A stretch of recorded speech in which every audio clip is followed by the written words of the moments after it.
kita sudah merencanakan untuk ada sekitar 5, akan tetapi karena Dr. Wildan berhalangan hadir pada kesempatan kali ini, jadi hari ini kita bersama berempat ya insya Allah, dan siang hari ini akan langsung saya moderatori. Baik, sebelum kita memulai acara kita pada kesempatan kali ini, dan sebagai bagian untuk memulai semua aktivitas kita selama insya Allah 1,5 jam ke depan, marilah kita awali dengan bacaan basmalah. Bismillahirrahmanirrahim. Selanjutnya, sebelum kita akan mengikuti paparan tentang tema kita pada siang hari ini tentang bagaimana psikiater Muhammadiyah, psikiater di seluruh rumah sakit Muhammadiyah maupun amal usaha Muhammadiyah, insya Allah bersatu. Ya, kita sekarang kan perangi corona, bersatu sehatkan jiwa Indonesia. Baik, langsung saja sebagai bagian dari awalan ini semua akan disampaikan sambutan, insya Allah langsung disampaikan oleh Mas Budi ya, Mas Budi, Sarjana Psikologi MMR. Kepada Mas Budi dipersilahkan.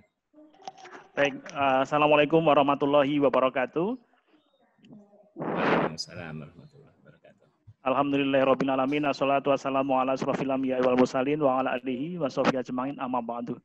Yang pertama tentu rasa syukur kehadirat Allah SWT. Jadi hari ini kita bertemu di edisi Coffee Talk on webinar yang ke-46. Jadi sudah 46 kali kita selenggarakan ya oleh MCC ya, Muhammadiyah COVID Containment Center Pimpinan Pusat Muhammadiyah. Dan ini terus akan kita lakukan untuk mengedukasi masyarakat secara luas, tidak hanya di Muhammadiyah internal, tapi juga di masyarakat secara luas tentang bagaimana peran Muhammadiyah untuk merangi corona di tahun ini, di saat ini ya.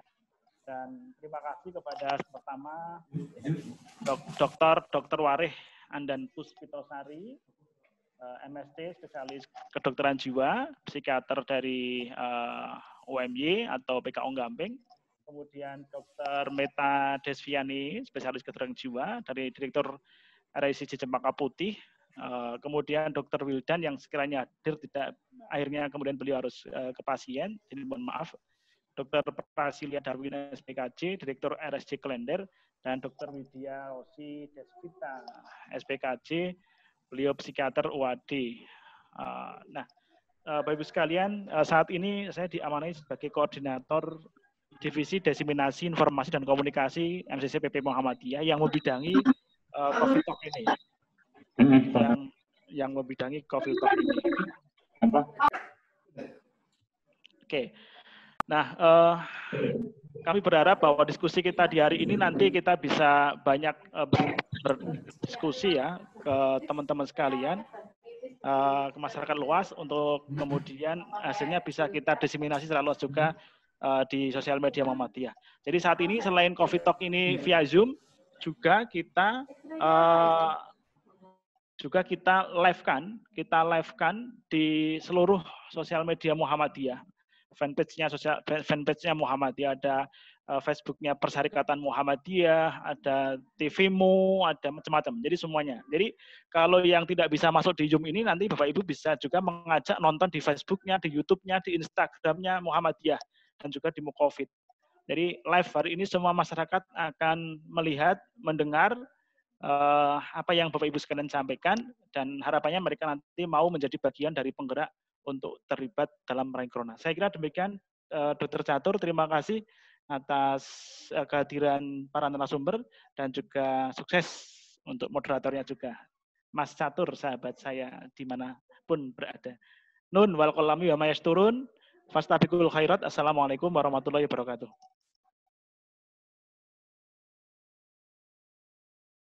Baik, terima kasih Budi Santoso atas sambutannya, dan sekali lagi acara ini tidak bisa terselenggara dengan baik ya kalau tidak ada dukungan saja dari Mas Budi terutama sebagai koordinator Pusat Informasi dan Diseminasi MCCC. Baik, langsung saja. Insya Allah pada siang hari ini tema besar kita adalah tentang bagaimana kita psikiater, dan semua sebenarnya ahli kesehatan jiwa mampu memberikan peran utamanya, terutama di saat COVID ini dan tentu saja setelah paskanya, hingga di era new normal, dan kita nyebutnya sebagai the second pandemic wave, gelombang pandemik kedua yang mungkin akan terjadi. Kita semua sebagai seorang psikiater bisa mengambil peran dalam persyarikatan ini. Ide ini awalnya terus terang, mohon maaf, ini Dokter Meta ya? Oke, baik. Nanti akan kami persilahkan. Ide awal dari kegiatan ini sebenarnya awalnya dari Dokter Meta. Dokter Meta adalah Direktur Rumah Sakit Islam Jakarta Cempaka Putih. Beliau sebelumnya sempat menjadi direktur dari Rumah Sakit Jiwa Islam Klender selama ya cukup lama. Dan alhamdulillah ketika kita ngobrol-ngobrol di sana, Dr. Meta bercerita, kita ini peran psikiater kok masih belum, apa ya kita bilangnya dok ya, masih belum ya oke lah. Nah, sehingga akhirnya kemudian tercetus untuk kemudian gimana kalau misalnya kita Psikiater Muhammadiyah ini punya peran yang lebih lagi. Dan insya Allah pada siang hari ini selain kita akan menyampaikan hal-hal yang mungkin untuk kita lakukan bersama-sama dan tentu saja masukan dari semua yang hadir, kita bisa ya Allah berperan lebih lagi di ranah persyarikatan, di ranah masyarakat, sehingga akhirnya yang dirasakan oleh masyarakat juga lebih terasa dibandingkan sebelum-sebelumnya. Baik, begitu pengantarnya dari saya. Insya Allah hadir pada kesempatan kali ini 4 orang pembicara. Yang pertama adalah Dr. Wari, beliau adalah psikiater di UMY sekaligus di Rumah Sakit PKU Gamping dan di Rumah Sakit Asri Medical Center. Kemudian Dr. Meta, tadi sudah saya sampaikan, dia adalah direktur dari, jadi yang punya Jakarta lah ya ini ya, Dr. Meta ini.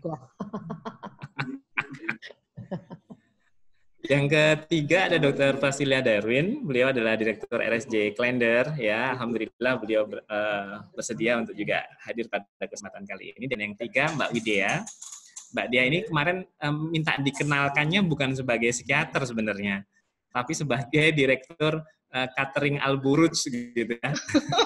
Jadi ada ya sebenarnya yang... ya saya kalau yang lain Dokter Meta, Dokter Prasia, Dokter apa Direktur Rumah Sakit, saya Direktur Catering Mas.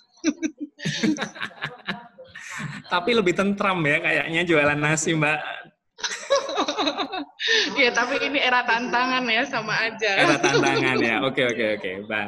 Dan kayaknya justru psikiaternya ini sambilan kayaknya ya. Baik, langsung saja kita akan mulai diskusi kita pada kesan kali ini. Bapak Ibu sekalian yang ingin bertanya boleh langsung nanti di sesi pertanyaan, tidak perlu untuk menchat di kolom chat. Jadi nanti ada sesi masing-masing narasumber berbicara 10 menit saja. Kita pinginnya nanti kita lebih banyak diskusi. Jadi kalau misalnya 10 menit kali 4 sudah 40 menit, kita akan mendengarkan paparan dari masing-masing narasumber. Baik, langsung saja kita akan mulai dari narasumber pertama. Insya Allah di sini yang sudah rawuh, Dr. Wari sudah siap, ya? Bu Wari?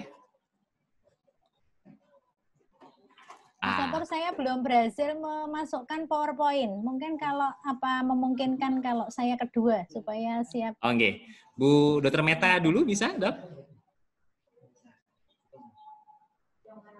Ya.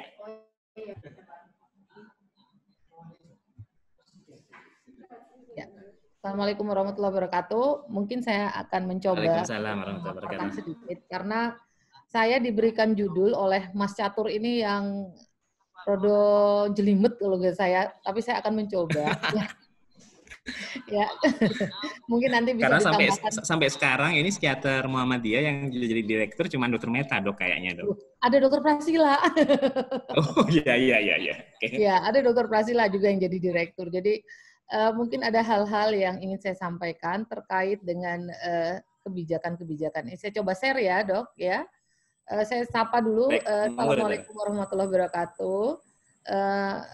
Teman-teman Muhammadiyah yang ada di seluruh Indonesia, seperti dikatakan Dr. Catur tadi, bahwa acara siang ini adalah terkait keprihatinan saya karena selama ini kita tenaga dokter ya, terutama dokter psikiater ya, kelihatannya banyak di Muhammadiyah dan saya lihat orang-orangnya tangguh-tangguh ya, ada Mbak Wari, Mbak Dea, ada Mas Catur yang berkiprah di mana-mana. Kok saya nggak melihat ya ketika berkiprah di dalam Muhammadiyah. Jadi secara langsung maksud saya. Jadi saya ingin kenapa sih kita nggak sama-sama? Karena saudara kita yang di sebelah itu kelihatannya mereka bisa berkompak ya, nggak tahu ya, tanda kutip, mungkin dokter Catur lebih tahu. Makanya keinginan saya, mari kita sama-sama membesarkan Muhammadiyah ini dengan ilmu kita. Nah, saya ini kebagian karena mungkin pengalaman saya sebagai direktur dan saya sebenarnya jadi anggota MPKU yang rada balelo, jarang ikut rapat, tapi biasanya kegiatan-kegiatan saya suka ikuti. Jadi saya akan berbicara mungkin tentang konsep pelayanan kesehatan di Muhammadiyah dulu. Saya akan share ya, saya coba desktop. Nggak mau ya. Saya coba dulu.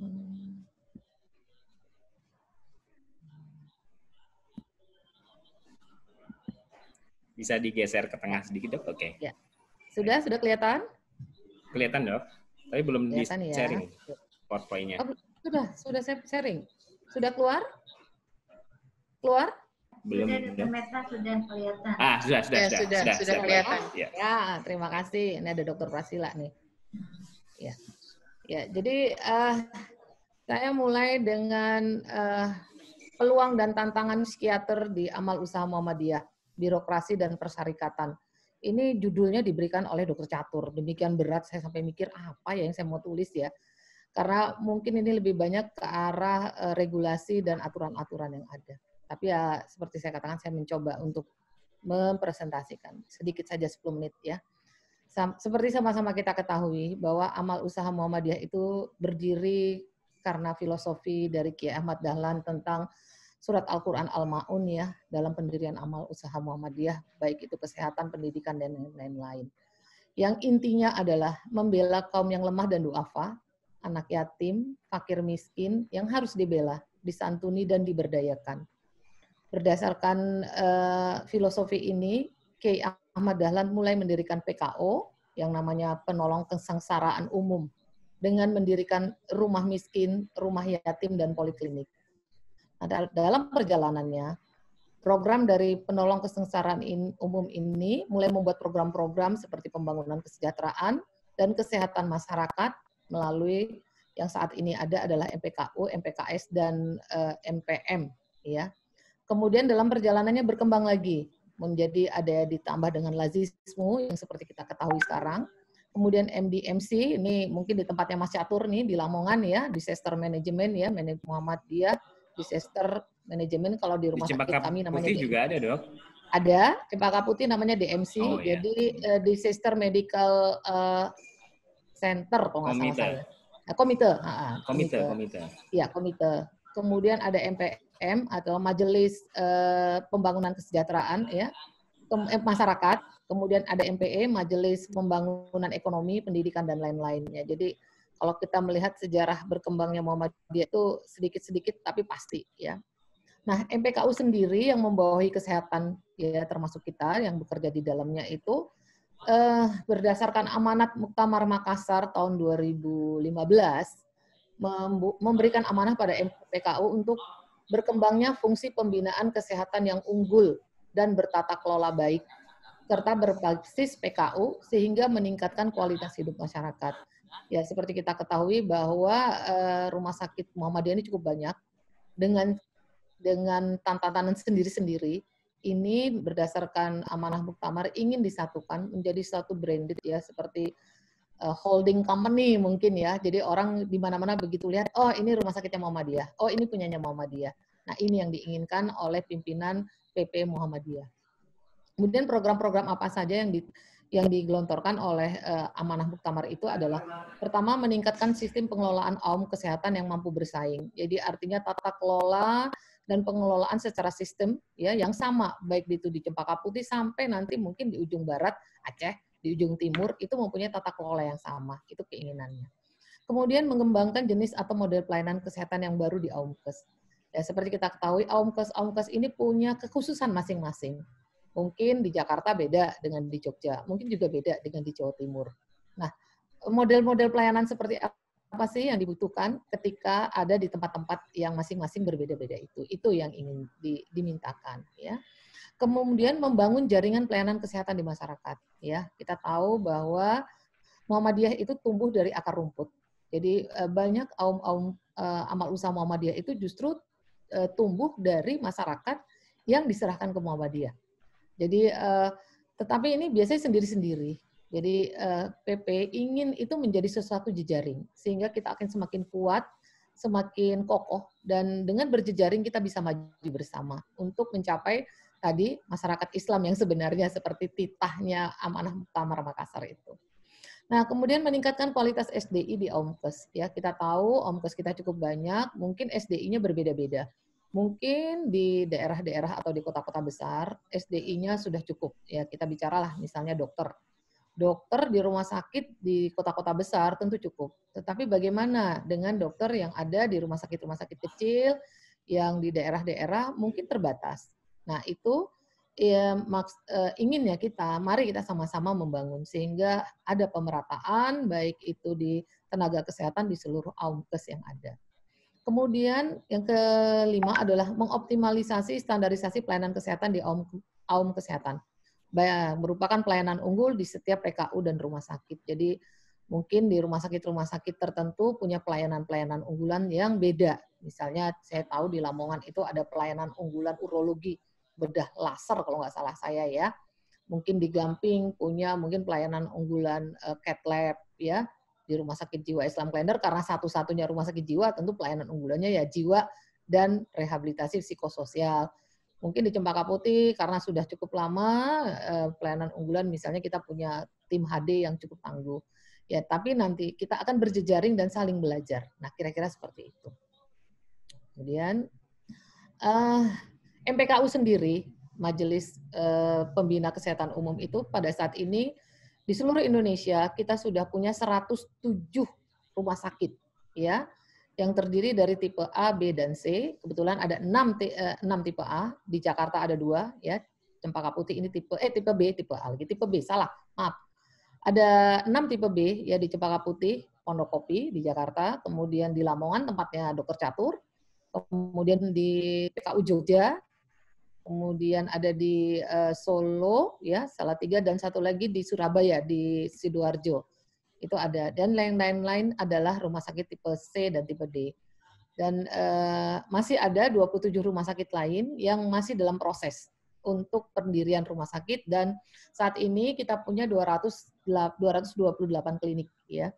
Jadi rumah sakit Muhammadiyah dan Aisyah ini. Nah, program-program unggulan apa saja yang sudah dicanangkan oleh MPKU. Ini saya ambil sebagian yang berhubungan dengan profesi kita sebagai dokter psikiater. Pertama adalah program unggulan rumah sakit Islami yang unggul. Ya, kita tahu rumah sakit Islam ini unggul artinya secara standar nasional dengan badan KARS, baik itu nasional atau internasional, ditambah dengan nilai-nilai Islami. Ya, nilai-nilai Islami ini seperti apa? Mungkin di situ nanti bisa berperan dokter psikiater yang dari seksi misalnya RSP ya, religi, spiritual, itu ikut memberikan warna di situ. Apa sih yang unggul secara Islam itu seperti apa? Kemudian yang kedua adalah program beasiswa dokter Muhammadiyah. Ya, kita tahu tadi di daerah-daerah banyak dokter-dokter yang mungkin masih kurang tenaga dokternya. Atau mungkin tenaga dokter yang dokter umum ingin di-upgrade. Nah, atau mungkin dokter-dokter yang masih dibutuhkan ini bisa bersinergi, berjejaring dengan fakultas-fakultas kedokteran yang ada. Kemudian jejaring Sister Hospital Muhammadiyah. Ya, tadi seperti kita ketahui di Muhammadiyah ada 107 rumah sakit, hanya 6 yang tipe B mungkin cukup lengkap ya. Mungkin rumah sakit yang lain tipe C dan tipe D itu bisa belajar ke kakaknya gitulah, ke rumah sakit yang lebih besar untuk pengetahuan, untuk teknologi dan untuk hal-hal yang lain. Makanya perlu dibuat suatu jejaring. Kemudian ada lagi holistic healthcare. Ini adalah program yang dilaksanakan di rumah sakit Gamping, ya. Ini awalnya dari rumah sakit Islam Jakarta ini, psikososial spiritual healthcare. Jadi ini lebih ke arah pasien. Jadi pasien-pasien yang datang ke rumah sakit itu akan dilakukan screening untuk melihat kondisi psikologis, spiritual pasien, sehingga kita akan memberikan, kalau memang perlu dilakukan intervensi, akan dilakukan intervensi. Jadi itu mungkin pembeda rumah sakit Muhammadiyah dengan rumah sakit yang lain. Itu nilai-nilainya seperti itu. Kemudian ada Muhammadiyah Senior Care ya, di Jakarta bekerja sama dengan MPS, nih di Cempaka Putih yang awalnya melakukan itu, tapi sekarang lagi mati suri ya, terus terang mati suri. Kita akan membangkitkan karena lagi kondisi pandemi jadi stop dulu. Tetapi Rumah Sakit Sukapura, Rumah Sakit Islam Jakarta Sukapura sudah mengcopy paste dan membuat juga. Nanti mungkin ini bisa jadi program-program ke rumah sakit yang lain ya. Muhammadiyah Senior Care itu mungkin program pendampingan, program deteksi dini demensia dan yang lain-lain ya. Kemudian pergerakan masyarakat sehat. Jadi MPKU ini berjejaring dengan Kementerian Kesehatan melalui Germas ya. Dulu ada program Germas perilaku hidup sehat ya. Sekarang ini perilaku PHBS dengan program PKRS ya. Jadi promosi kesehatan rumah sakit melakukan banyak hal karena di Muhammadiyah kita tahu banyak di masyarakat banyak anggota kita Muhammadiyah, anggota persyarikatan bekerja melalui Germas ini. Kemudian program penanggulangan gizi buruk. Nah, saat ini program itu sedang dikerjakan oleh ibu-ibu Aisyah. Bukan ibu-ibunya tapi Nasiatul Aisyah, anak-anak muda Aisyah. Nah, program penanggulangan gizi buruk pada balita ini kelihatannya memang kita perlu juga bisa ikut di situ untuk membuat modul dan sebagainya ya, membantu. Kemudian gerakan pengendalian konsumsi rokok. Nah, ini Mas Catur ini ya, Mas Catur ahlinya. Mungkin nanti ada masukan-masukan dari dokter psikiater. Sebenarnya pengendalian rokok itu perilaku dan sebagainya, bagaimana sih menghandle-nya, ini Mas Catur yang akan ahli. Juga ada program penanggulangan TBC. TBC ini baru ibu-ibu Aisyah juga, tapi ujung-ujungnya ke rumah sakit. Dan kita tahu bahwa pasien TBC ini mulai dari anak yang dikelola oleh Aisyah sampai TBC yang resisten obat, jadi TB MDR. Kita tahu bahwa pada TB MDR itu obatnya sendiri itu beberapa memberikan efek samping gangguan kejiwaan. Jadi kita bisa bekerja di situ, kita bisa ikut di program itu. Kemudian yang ke-8 adalah layanan kesehatan bencana atau MDMC, atau yang di rumah sakit adanya namanya Disaster Medical Committee ya. Nah, kita tahu bahwa sebagai psikiater kita harus berkiprah untuk mengatasi trauma healing pada bencana. Mungkin di situ kalau ada modulnya kita juga bisa melakukannya. Nah, apa sih peran kita sebagai psikiater di amal usaha kesehatan Muhammadiyah ini? Ya, ini beberapa yang saya catat ya, yang saya lihat ya, bahwa kita ingin terlibat dalam program amal usaha kesehatan, baik amal usaha, baik kesehatan maupun pendidikan ya. Mungkin di tingkat pendidikan PAUD, mungkin dokter-dokter psikiater anak yang ada bisa memberikan masukan bagaimana membuat PAUD yang baik, bagaimana membuat pendidikan dasar yang baik sehingga anak-anak akan dihasilkan anak-anak dengan kualitas muslim yang sebenar-benarnya seperti cita-cita Muhammadiyah. Mungkin bisa memberikan masukan dari kurikulum dan sebagainya, begitu juga dengan kesehatan ya. Kemudian ikut serta dalam membuat kebijakan dan pedoman di AUM ya. Jadi bukan hanya ikut terlibat dalam program, tapi juga ikut serta membuat kebijakan. Itu kelihatannya mungkin saya kurang paham ya. Secara psikiatri mungkin kita kurang dilibatkan. Mungkin ini perlu juga penglibatan peran psikiatri di sini, ya. Kemudian menginisiasi program unggulan di PKU dan rumah sakit. Ya, barangkali di rumah sakitnya Mas Catur nanti ke depannya pelayanan apa gitu ya yang unggul, barangkali pasien urologi didampingi dengan psikiatri atau apa gitu, sehingga itu menjadi benar-benar program unggulan yang komprehensif.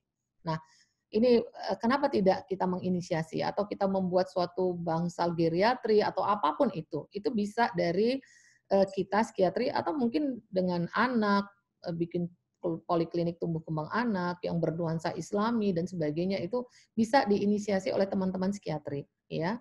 Kemudian menjadi leader dalam program yang berhubungan dengan profesi psikiatri baik di rumah sakit maupun masyarakat.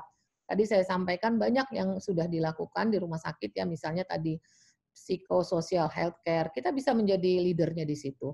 Ya, artinya bukan kita yang bekerja, mungkin teman-teman perawat, kemudian rohaniawan, ketika mereka bekerja dalam satu tim, kita bisa menjadi leader. Atau tadi yang tim-tim MDMC dan sebagainya kita bisa bersama-sama dengan tim itu untuk membangun, termasuk tadi yang geriatri ya, yang bekerja sama dengan majelis sosial itu MPS, majelis pembina sosial itu juga itu leadernya. Kalau untuk geriatri tentu lebih baik psikiatri ikut di situ ya. Kemudian yang penting adalah mendorong manajemen rumah sakit melaksanakan amanat Undang-Undang Keswa. Ya, kita tahu bahwa Undang-Undang Keswa yang didengungkan oleh teman sejawat kita, Dr. Noriyu, itu mengamanatkan bahwa setiap rumah sakit harus menyediakan tempat tidur untuk pasien gangguan jiwa. Nah, saat ini saya belum melihat, ya mungkin sudah ada, tapi belum terdengar ya, rumah sakit PKU ya Muhammadiyah yang membangun bangsal khusus untuk pasien-pasien jiwa. Nah, alangkah indahnya kalau ini bisa terlaksana. Kemudian, apa sih tantangan kita di AUM ini ya? Ya, pertama tantangan kita ya sama seperti di tempat-tempat lain ya. Pemahaman tentang pentingnya aspek mental dalam membuat kebijakan atau program di AUM belum sama ya. Jadi mungkin ada AUM tertentu, amal usaha Muhammadiyah yang berpikir bahwa mental penting. Tapi yang lain menganggap bahwa mental ini hanya pasien skizofren. Tidak menganggap, membuat nggak usah deh katanya begitu ya. Jadi ini mungkin penting buat kita memberikan masukan, mungkin memberikan pencerahan pada tim-tim atau yang membuat program di AUM untuk bahwa segala aspek itu bisa diikutkan dengan aspek mental. Jangan melupakan aspek mental ya. Kemudian prioritas program kesehatan masih mengutamakan gangguan fisik dan sedikit sekali menyertakan peran gangguan jiwa ya. Tadi saya contohkan dulu ada program EMAS. EMAS itu anak-anak advance maternal apa itu saya lupa gitu ya. Pokoknya untuk menurunkan angka kematian ibu dan bayi. Nah, itu harusnya kan kita mulai dari awal. Harusnya kalau ada keterlibatan psikiatri di situ untuk melihat apakah melakukan deteksi dini, apakah ibu ini merasa cemas, depresi, tentu akan mempengaruhi kualitas angka kesakitan dan mungkin angka kematian ibu dan balita itu juga berpengaruh. Dan saat ini seperti contohnya program yang diinisiasi oleh adik-adik Nasyatul Aisyah itu tentang stunting atau gizi buruk, itu juga kan kita harus melihat bagaimana kondisi ibu si anak. Orang ibu yang depresi atau ibu dengan gangguan jiwa bagaimana mau menghasilkan anak dengan gizi yang baik. Nah, begitu-begitu itu bisa masuk, ada peran psikiatri di situ. Nah, kemudian peran psikiater yang seperti saya katakan tadi belum dianggap perlu, masih sebatas pekerjaan di rumah sakit atau dosen pendidik di FK. Saat ini yang saya lihat masih sebatas itu. Mohon maaf kalau saya salah. Barangkali nanti kita bisa sama-sama ya. Jadi dokter bekerja di rumah sakit yang ngurusin pasien sakit jiwa, atau dokter psikiater yang ada di pusat pendidikan hanya mengajar mahasiswa, hanya itu titik. Tidak ada lagi. Saya bisa terlibat karena pekerjaan saya sebagai manajemen di rumah sakit. Jadi saya bisa terlibat, tapi tidak untuk keilmuan saya, masih sedikit sekali ya. Kemudian ya mungkin yang tadi juga perlu bahwa kita psikiater ini masih kadang-kadang masih kurang menjual ya. Artinya kita belum menunjukkan saya tuh mampu loh untuk mengikut serta dalam membantu membuat program atau membuat satu program pelayanan di amal usaha Muhammadiyah. Mungkin kita mulai dari sekarang mulai berpikir untuk tanda kutip penjual tadi ya, menjual ide-ide, maksudnya bukan menjual diri ya, menjual ide-ide, menjual cita-cita kita untuk pelayanan psikiatri, pelayanan kesehatan mental yang ada di AUM kita. Nah, pertanyaan saya yang terakhir, apa yang harus dilakukan psikiater Muhammadiyah untuk itu semua? Mari kita berpikir, mari kita berdiskusi. Ya, mungkin itu saja. Terima kasih. Terima kasih, Dr. Meta. Sebuah gambaran yang komprehensif sekali, Dok, ya, tentang apa sebenarnya peran kita yang bisa kita mainkan di amal usaha Muhammadiyah. Tentu saja nanti kita akan diskusi lebih lanjut ya. Alhamdulillah sudah hadir bersama kita ini banyak psikiater-psikiater dari lingkungan persyarikatan maupun banyak sekali kawan-kawan dari ada Bu Zahzah yang pengurus Aisyah Kabupaten Malang, kemudian Mas Afif, kemudian banyak ya, artinya insya Allah ada banyak masukan dan mungkin nanti support dari teman-teman yang ada dan hadir pada kesempatan kali ini tentang bagaimana salah satunya adalah peran psikiater Muhammadiyah di Indonesia. Baik, langsung saja kita ke yang kedua yang akan berbicara pada siang hari ini, karena yang berbicara agak banyak, ada 4. Jadi nanti kita agak singkat-singkat 10 menit. Yang kedua, Bu Wari sudah siap untuk menyampaikan materinya tentang komunitas. Dr. Wari? Ini memindahkan ke laptop satunya deh, Catur. Afan, sebentar. Oh gitu, jadi dilewati satu lagi. Ya. Dulu ya, oke. Mungkin Mbak Prasila bisa, Dokter Prasila? Ya, baik, coba saya gantikan Dr. Wari ya. Ya, Dokter Prasila bisa kita lanjut ke dokter ya? Boleh. Monggo. Baik.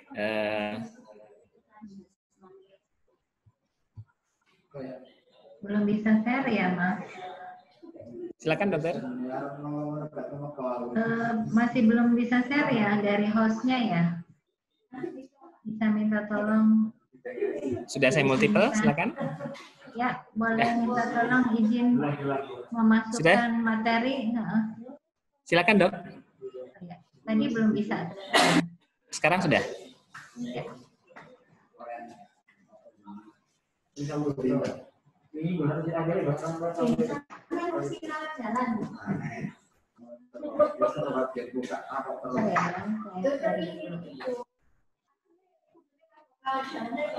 Dr. Prasila Darwin ini adalah direktur dari Rumah Sakit Jiwa Islam Klender. Rumah Sakit Jiwa Islam Klender itu adalah rumah sakit jiwa Muhammadiyah, mungkin satu-satunya ya di Indonesia.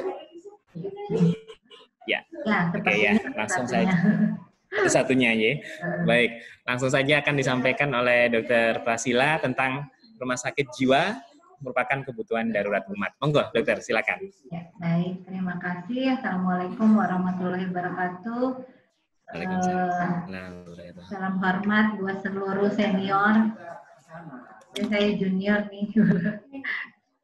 Baik, pertama sebagai pengantar mungkin ya, nanti kita akan coba lihat bagaimana gambaran gangguan jiwa di Indonesia sebetulnya. Ternyata di Indonesia itu menjadi negara dengan jumlah pengidap gangguan jiwa tertinggi di Asia Tenggara. Hal ini dibuktikan dengan data-data dari Riskersdas bahwa sangat signifikan terjadinya peningkatan gangguan jiwa di Indonesia. Mungkin nanti data-datanya bisa disampaikan. Namun ada berbagai kendala juga nih di Indonesia saat ini terkait pelayanan kesehatan jiwa baik di tingkat Vaskes 1 maupun Vaskes 2 dan sebagainya. Ternyata permasalahannya saat ini lebih dari 19 juta penduduk usia lebih dari 15 tahun mengalami gangguan mental emosional. Dan lebih dari 12 juta penduduk usia 15 tahun ternyata sudah mulai didiagnosis atau menderita adanya gangguan depresi. Dan skizofrenia saat ini posisi mendekati hampir 18 orang per 10.000 penduduk. Jadi angka gangguan jiwa saat ini terjadi peningkatan, di mana data juga menunjukkan bahwa jumlah angka bunuh diri setiap tahunnya juga semakin meningkat. Setiap hari diperkirakan sekitar 5 orang penduduk Indonesia meninggal karena bunuh diri. Ini data dari Riskersdas 2018 dan 2016. Dan juga dikatakan bahwa saat ini menjadi penyakit dengan beban yang cukup tinggi tentunya di Indonesia. Belum lagi dengan adanya pasien atau masyarakat yang melakukan perilaku adiksi terhadap nafsa. Ini juga menjadi permasalahan di masyarakat kita tentunya. Dan diperkirakan memang di tahun ini angka depresi menempati nomor 2 di dunia dibandingkan penyakit lainnya, dan diperkirakan di tahun 2030 kemungkinan depresi menjadi nomor 1. Ini harus menjadi kewaspadaan tentunya bagi kita ahli kesehatan jiwa. Belum lagi terjadinya komorbiditas gangguan jiwa pada penderita gangguan medis umum. Ini sebetulnya banyak terjadi. Beberapa penelitian di Indonesia oleh Dr. Ida Ian itu menunjukkan bahwa ternyata penderita gangguan medis umum mengalami depresi sekitar 25%, di mana beberapa penyakit yang komorbiditas dengan depresi antara lain adalah gangguan penyakit arteri koroner, infak miokard, stroke, epilepsi, kanker, HIV, Parkinson, dan diabetes mellitus. Sehingga tentu dengan adanya gambaran seperti ini diperlukan kolaborasi atau peningkatan CLP di beberapa rumah sakit umum. Dan ini harus menjadi perhatian juga bagi kita, terutama rumah sakit Muhammadiyah. Sudah banyak rumah sakit Muhammadiyah, terutama rumah sakit umum, yang mungkin nanti ada atau mendapati masalah-masalah komorbiditas gangguan jiwa pada pelayanan pasien, baik rawat inap maupun rawat jalannya. Mungkin ini juga perlu menjadi perhatian bahwa ternyata gangguan jiwa itu menjadikan beban ekonomi. Tentunya nanti bila angka gangguan jiwa cukup tinggi, tentu dana akan banyak terserap untuk mengatasi adanya disabilitas dan hilangnya pekerjaan. Dan selanjutnya problematika yang dan permasalahan di gangguan kesehatan jiwa tentu kompleks, baik itu di masyarakat, fasilitas pelayanan kesehatan maupun fasilitas rujukan. Jadi di masyarakat kita saat ini masih kental dengan adanya stigma terhadap gangguan jiwa.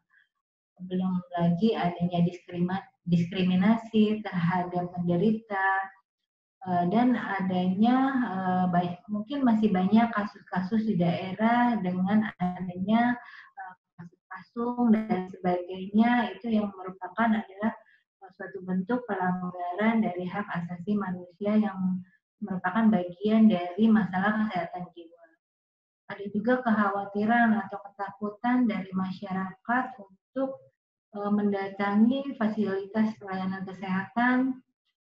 Belum lagi problem lainnya adalah akses yang sulit bagi masyarakat untuk mendapat pelayanan dan juga masalah biaya. Ini yang menyebabkan rendahnya atau berkurangnya perilaku masyarakat kita untuk mencari pengobatan ke fasilitas pelayanan kesehatan. Sedangkan permasalahan yang ada di fasilitas pelayanan kesehatan juga bervariasi, termasuk mungkin di rumah sakit Muhammadiyah sendiri. Permasalahan yang jelas terlihat adalah kurangnya mungkin atau terbatasnya jumlah SDI kita, sehingga ada keraguan untuk membuka layanan jiwa di rumah sakit umum. Padahal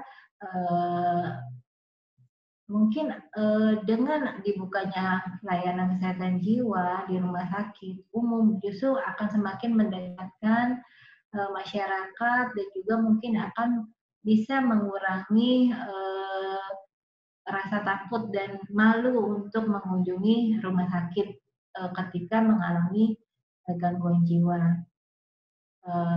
Ini menjadi masalah kita bersama tentunya, untuk mengatasi problematika yang ada di masyarakat, di fasilitas pelayanan kesehatan tentunya, dan juga mungkin di pemerintahan ataupun pemerintah daerah.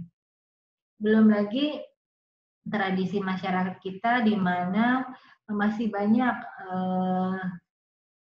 masyarakat yang menganggap bahwa gangguan jiwa itu bukan suatu penyakit, sehingga masyarakat yang mendatangi fasilitas pelayanan kesehatan untuk mendapatkan layanan kesehatan jiwa itu masih cukup kecil.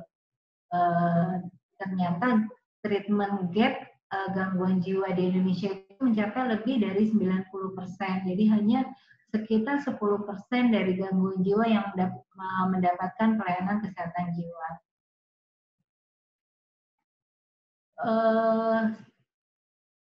Sesuai dengan tema darurat dari rumah sakit jiwa darurat bagi umat, maka mungkin ini sejalan dengan isu strategis atau isu operasional dari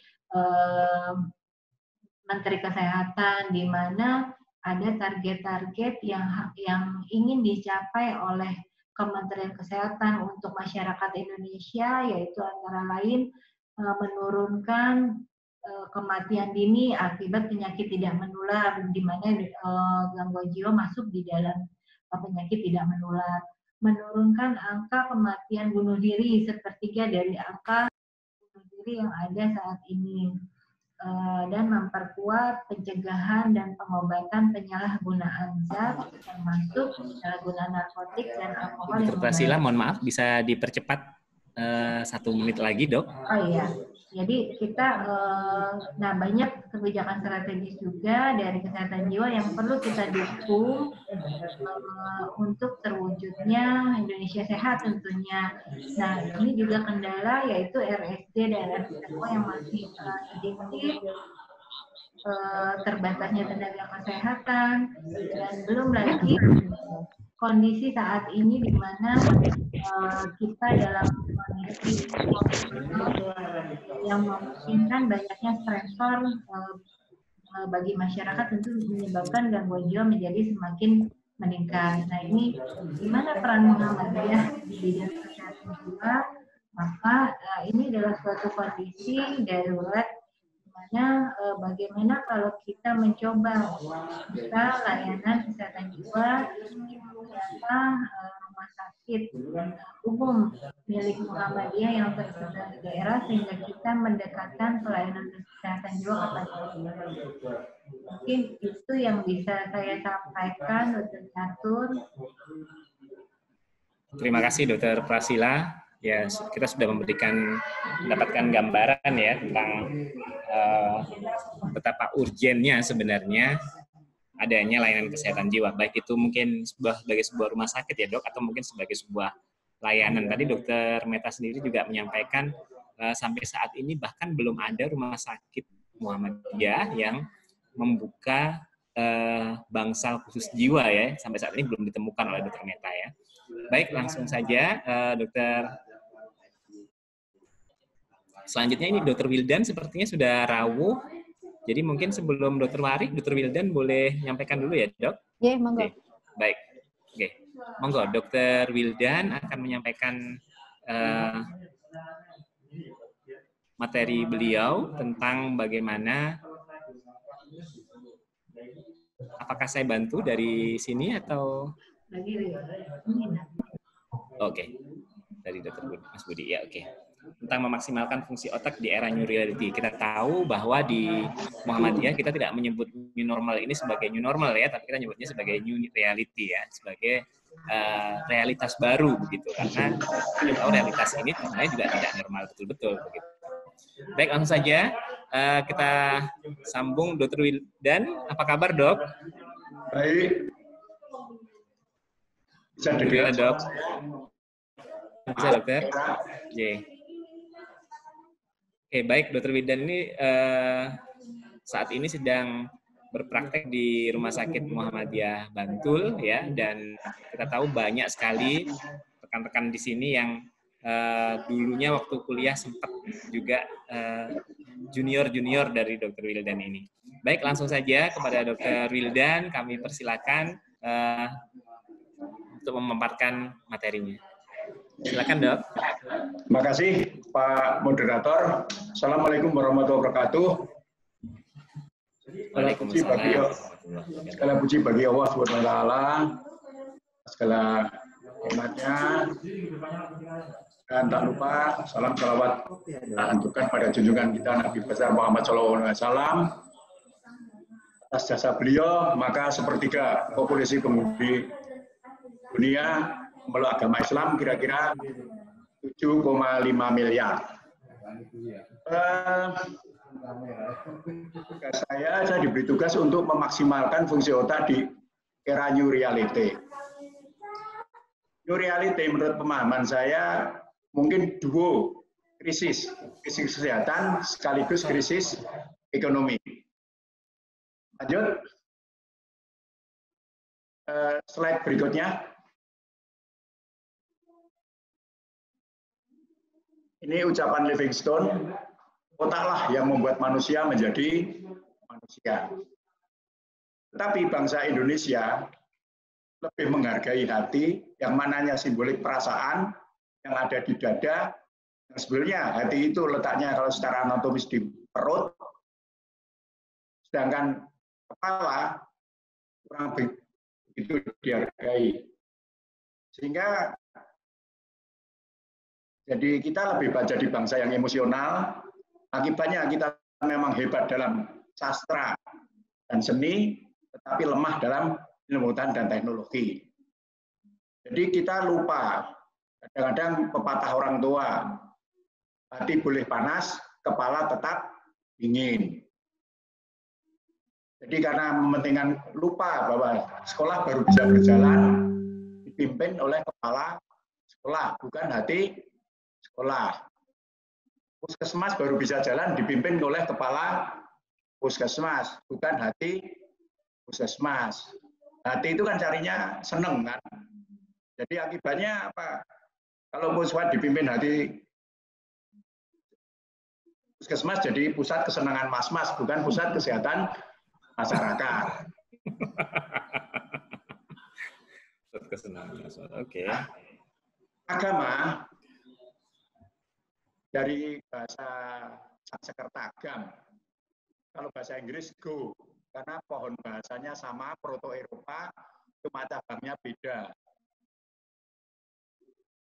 Jadi mana pertama adalah pergi, kemudian dapat awalan A dan akhiran A menjadi jalan.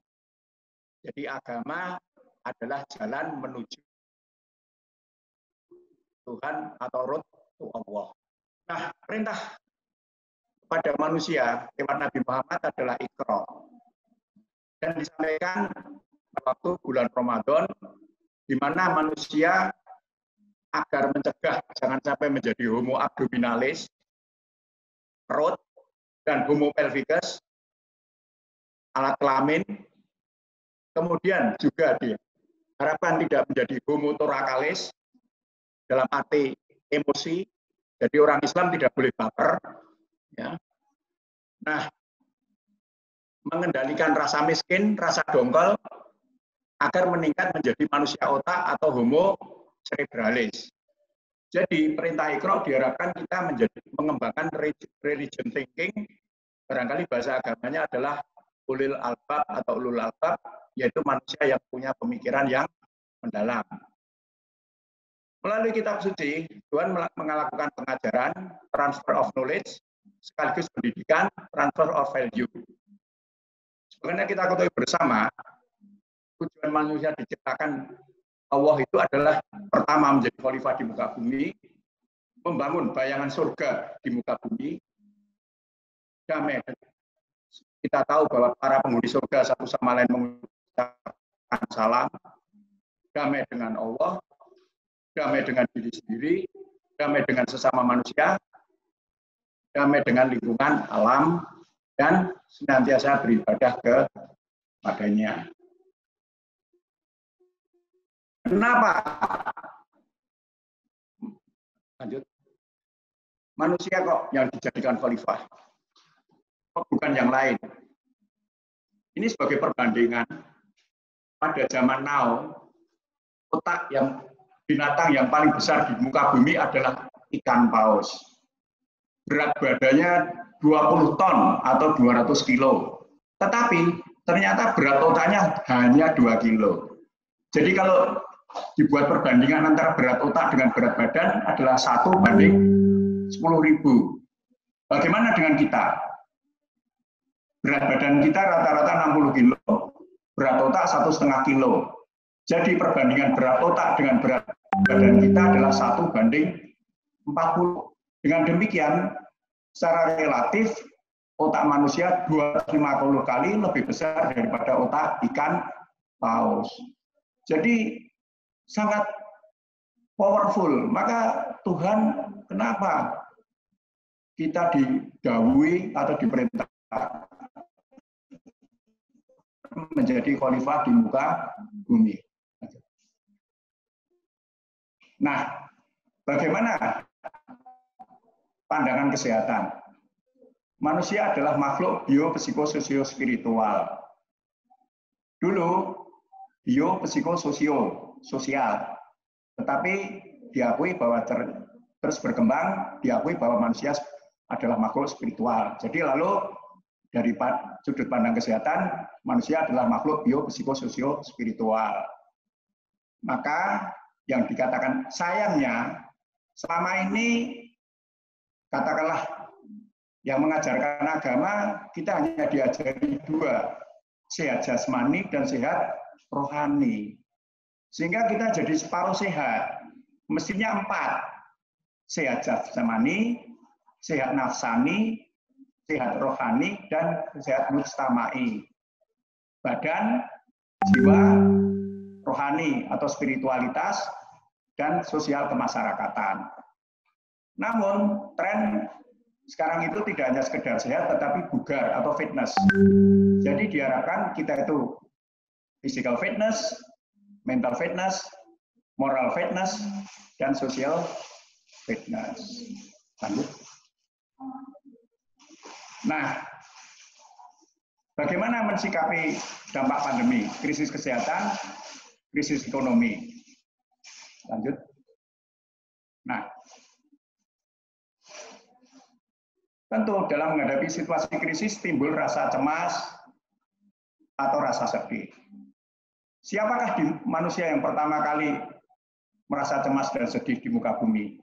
Kakek nenek moyang kita Adam dan Hawa. Kenapa beliau cemas?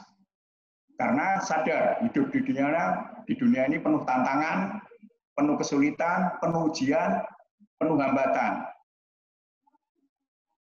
Cemas itu manusiawi, tetapi kalau tidak proporsional, menimbulkan penurunan kualitas hidup dan produktivitas, kita kenal dengan sebutan ansietas. Sayang masyarakat belum mengenal istilah ini, kosakata ansietas. Kemudian, siapakah yang pertama kali di muka bumi merasa sedih? Kakek nenek moyang kita Adam dan Hawa. Kenapa beliau sedih? Karena beliau merasakan kehilangan, kenyamanan, kenikmatan, kesejahteraan ketika hidup di surga. Jadi, cemas dan sedih itu adalah hal yang manusiawi. Dialami semua orang. Dari sinden sampai presiden, dari kondektur sampai gusdur, dari dekan sampai dukun, semua orang bisa kena. Nah, kalau sedih tidak proporsional namanya depresi. Hanya depresi yang dikenal oleh masyarakat, tetapi ansietas belum. Nah, bagaimana mensikapi kecemasan dan kesedihan? Perkembangan otak manusia dimulai dengan otak reptil. Jadi otak manusia itu berkembang dari bawah ke atas, dari depan ke belakang. Otak reptil untuk mengatur pernafasan, tekanan darah, kalau pada manusia adalah batang otak. Jadi survival of life. Jadi dalam menghadapi dampak atau krisis kesehatan maupun krisis ekonomi, kalau menggunakan otak reptilnya akan bereaksi to kill or to be killed. Nah, lalu bersikap revenge wis, orang lain, urip yo ben, modar yo wis. Itu tentu bukan ini yang kita harapkan. atau menggunakan otak paleo mamalia. Paleo itu oa. Itu adalah binatang menyusui yang berkaki 4. Nah, jadi ini sikapnya kalau pada manusia ini otak emosi. Nah, otak emosi sebenarnya gabungan antara otak reptil dan otak paleo mamalia. Nah, orang yang bersikap emosional itu hadapi atau lari. Reaksi emosional itu munculnya 1/4 detik, nalar 2 detik. Jadi itu yang terjadi. Atau kalau dia menggunakan otak neomamalia, neo itu baru. Ini adalah binatang menyusui yang sudah mampu berdiri tegak 2 kaki. Nah, kalau menggunakan ini, jangan-jangan kita berperilaku seperti monyet.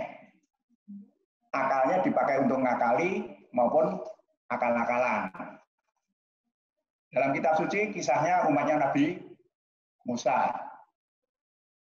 Pada waktu itu mohon kepada Tuhan, hari Sabtu, hari khusus untuk berbakti kepada Tuhan. Mereka berjanji pada Tuhan tidak akan menjaring ikan. Tetapi Tuhan uji, ini omong doang apa beneran? Maka pada hari Sabtu justru ikan banyak melimpah ruah, tapi di hari lain tidak ada, sepi. Ini kalau nggak salah penduduk Teluk Akaba. Nah, lalu mereka berunding. Mohon izin Dokter Wildan, waktunya tinggal 1 menit lagi, Dokter. Baik. Nah,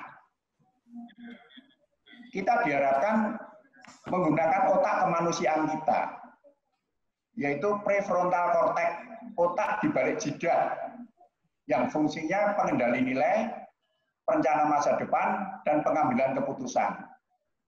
Jadi, kalau kita menggunakan otak depan kita, insya Allah kita tidak akan diancam Tuhan, kelak neraka diseret pada jidat kita.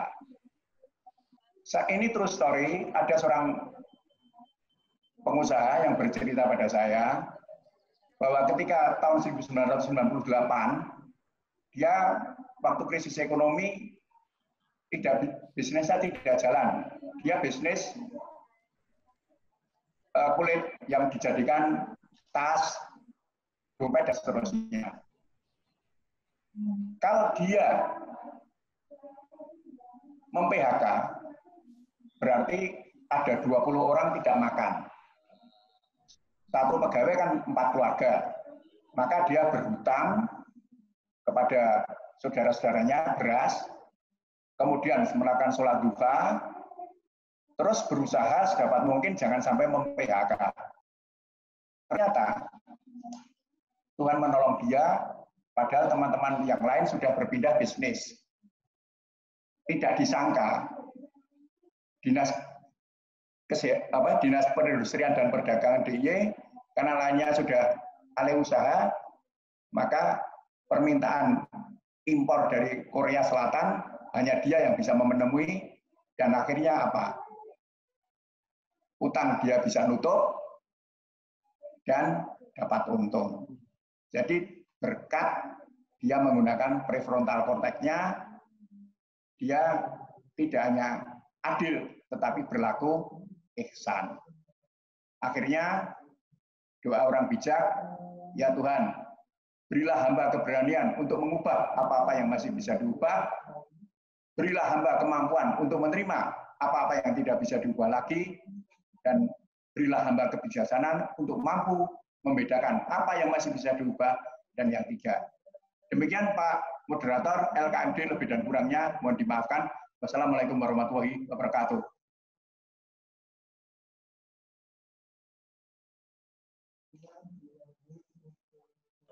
Waalaikumsalam warahmatullahi wabarakatuh. Terima kasih Dr. Wildan. Jadi itu memberikan gambaran kepada kita betapa peran kedokteran jiwa atau dalam dalam konteks kita adalah psikiatri begitu penting sebenarnya dalam masyarakat kita. Baik, langsung saja kita langsung sambung karena waktu juga sangat mepet ya, ke Dr. Wari, kembali ke Dr. Wari Puspitasari. Monggo Dr. Wari akan menyampaikan tentang komunitas kesehatan jiwa yang saat ini memang beliau sangat intens ada di dalamnya. Monggo Dr. Matur nuwun Mas Catur. Assalamualaikum warahmatullahi wabarakatuh. Waalaikumsalam warahmatullahi wabarakatuh. Alhamdulillah.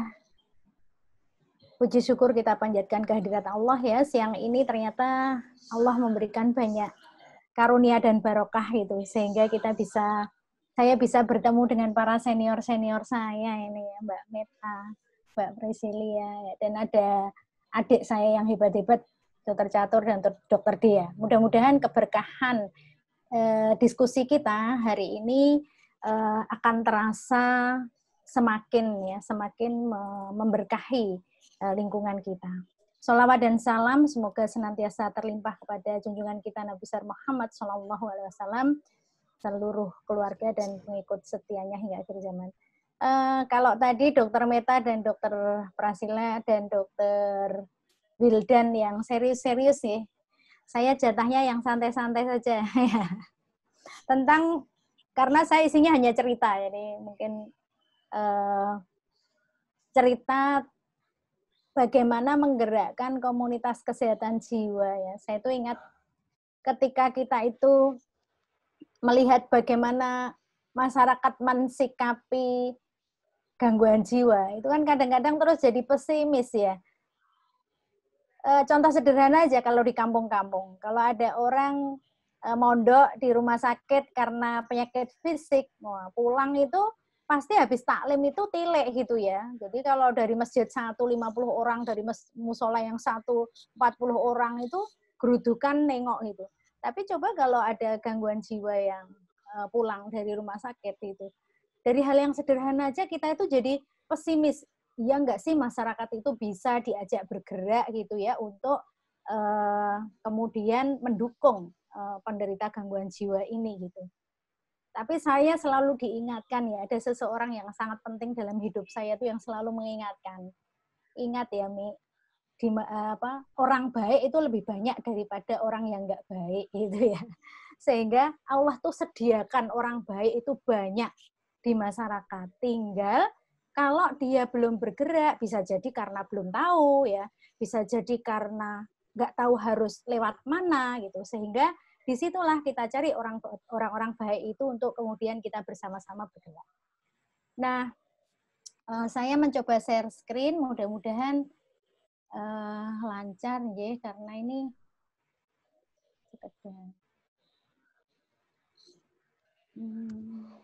terus terang ini karena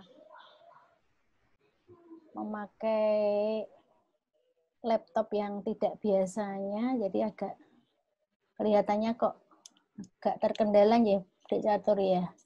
Atau saya tolong di-share-kan. Oh, sudah muncul nggih? Siap, Dok. Ya. Muncul sebenarnya, Dok. Oh, muncul nggih? Coba saya belum terbiasa saja menggunakan ini. J. Oh, baru kayaknya, Dok ya. J, ini hadiah dari UM, ya. Oh. Menghormati yang memberi hadiah, bocoran. Ya. Bocoran, ya. Ya, jadi saya kalau ini ya, Dok, bisa di full screen? Full screen, ya, di pojok kanan bawah. Yang hijau itu, nah. Alhamdulillah. Ya, mudah-mudahan nanti setelah itu bisa lebih lancar ya. Tentang komunitas, bagaimana kita bekerja dengan komunitas kesehatan jiwa dan apa hubungannya ya dengan stigma, apa kita menghapus stigma tentang gangguan jiwa ini dengan kampanye-kampanye atau apa gitu. Nanti kita akan melihat betapa penggerakan ini secara langsung itu bisa merubah stigma masyarakat. Kita tahu bahwa kalau kita bicara gangguan jiwa itu kan nggak beda dengan penyakit fisik. Siapa aja bisa kena gitu. Kalau boleh memilih tentu nggak ada yang memilih untuk mengalami gangguan jiwa gitu. Maka ketika kita mendapati sikap-sikap negatif terhadap orang dengan gangguan jiwa ini kan kemudian sedih gitu ya. Andai boleh memilih gitu. Ya. Sehingga mestinya kita mencoba masuk itu lewat bagaimana kita semua menguatkan empati kita dan masyarakat di sekitar kita. Saya pernah dalam pertama kali ya tahun 2011-2012. Waktu itu almarhum Dr. Erwin, Allahu yarham ya, mudah-mudahan kebahagiaan ya, nikmat surga di sisi Allah gitu ya. Ya, saya jadi ikut masih ingat beliau. Beliau yang memotivasi saya untuk memulai psikiatri komunitas ini. Jadi waktu itu ibu-ibu kader yang kita kumpulkan, kita ajak bekerja bareng untuk gangguan jiwa ini. Ada yang ngompori itu, dari sekian puluh kader yang kita latih gitu ya. Ada yang aktif sekitar 6-7 orang, sampai sekarang aktif itu. Nah, malam-malam pas kita rapat mau mengadakan korban bersama ya, bagaimana mengajak teman-teman ODGJ ini untuk ikut dalam perayaan Hari Raya Korban gitu. Kita rapat, terus salah satu dari beliau itu bilang begini, Bu Wareh, kita itu diomongin loh sama kader-kader yang lain gitu. Alah kamu, wong edan diopeni, malah melu edan dewe gitu. Saya itu rasanya tuh ya Allah, sedih gitu ya. Sudah ada yang semangat, udah ada yang ini, tiba-tiba kalimat stigma itu ternyata masih subur gitu di kalangan bahkan itu para penggerak kesehatan di masyarakat. Sampai saya kehilangan kata, mau memotivasi dengan cara apa lagi ya, karena Bu Kader ini kan pahlawan tanpa apa-apa gitu ya. Pahlawan yang nggak pernah diberi penghargaan gitu, tapi luar biasa gitu. Saya nggak punya kata ya, selain waktu itu saya ingat saya cuma gini, Bu, kita itu hidup dikasih Allah 2 pilihan, menolong dan ditolong. Nah, alhamdulillah kok kita saat ini untuk masalah gangguan jiwa ini ditunjuk Allah sebagai yang bisa menolong. Dan sebagai wujud syukur kita terus optimalkan fungsi kita sebagai penolong itu, karena saat kita bersyukur itulah Allah meningkatkan nikmat kita. Terus kita akan jadi penolong. Mudah-mudahan posisi penolong itu Allah berikan terus pada kita. Oh semangat ya, gitu ya Dok ya, iya Bu, Bismillah ya Bu ya. Akhirnya terus mulai dari situlah ya, kemudian kegiatan-kegiatan itu kita berjalan, bergulir pelan-pelan gitu ya. Jadi Anda semua orang itu berpikir, mau nggak sih saya dibegitukan? Tentu stigma ini tidak ada di dalam kehidupan kita. Tapi kenyataannya kita masih harus berhadapan dengan stigma ini. Kalau kita bicara stigma kan ada self stigma ya, ada stigma yang eksternal yang dari orang lain. Sebenarnya para ODGJ ini tanpa diomongin orang pun gitu ya, tanpa di stigma eksternal pun, mereka tuh sangat kuat dengan self stigmanya. Saya nggak berguna, aduh saya pernah di RSJ, saya nggak mungkin lagi meraih itu, dan sebagainya. Itu begitu dia dimasukkan atau didiagnosis gangguan jiwa, self-stigma ini seringkali sangat kuat ada pada diri seseorang. Bahkan waktu saya pertama kali melakukan kegiatan itu, ada satu ODGJ itu, ketika saya tanya, sekarang dia sudah aktif gitu, ketika saya tanya, kenapa waktu itu kamu sudah tidak ada halusinasi, dia tahu ya, saya udah nggak ada halusinasi, sudah nggak ada gejala, tapi saya tetap nggak berani keluar rumah. Kenapa? Karena saya merasa saya orang yang buruk gitu. Ketika saya keluar dari rumah, kemudian saya menyapa orang dan orang itu pasti tidak ada yang menerima saya apa adanya gitu. Terus saya malah jadi kecewa. Jadi mending saya nggak usah saja daripada saya merasakan tertolak gitu ya. Jadi ini adalah self stigma. Jadi kalau kita sebagai tenaga profesional kesehatan jiwa itu, satu, berhadapan dengan self stigma dari ODGJ, dan yang kedua kita tentu yang tidak kalah kuatnya adalah stigma di masyarakat ya. Nah, terkait tadi ketika banyak orang baik tapi belum tahu tadi ya. Ketika Bu Kader itu pertama kali kita latih itu kan membayangkan, kok berani toh Dok mendekati mereka, nanti ngamuk, nanti ini gitu. Kemudian kita waktu kunjungan ke salah satu ODGJ, Bu Kader itu melihat kita berdialog, itu heran gitu. Ternyata mereka itu nggak selalu menakutkan ya Dok.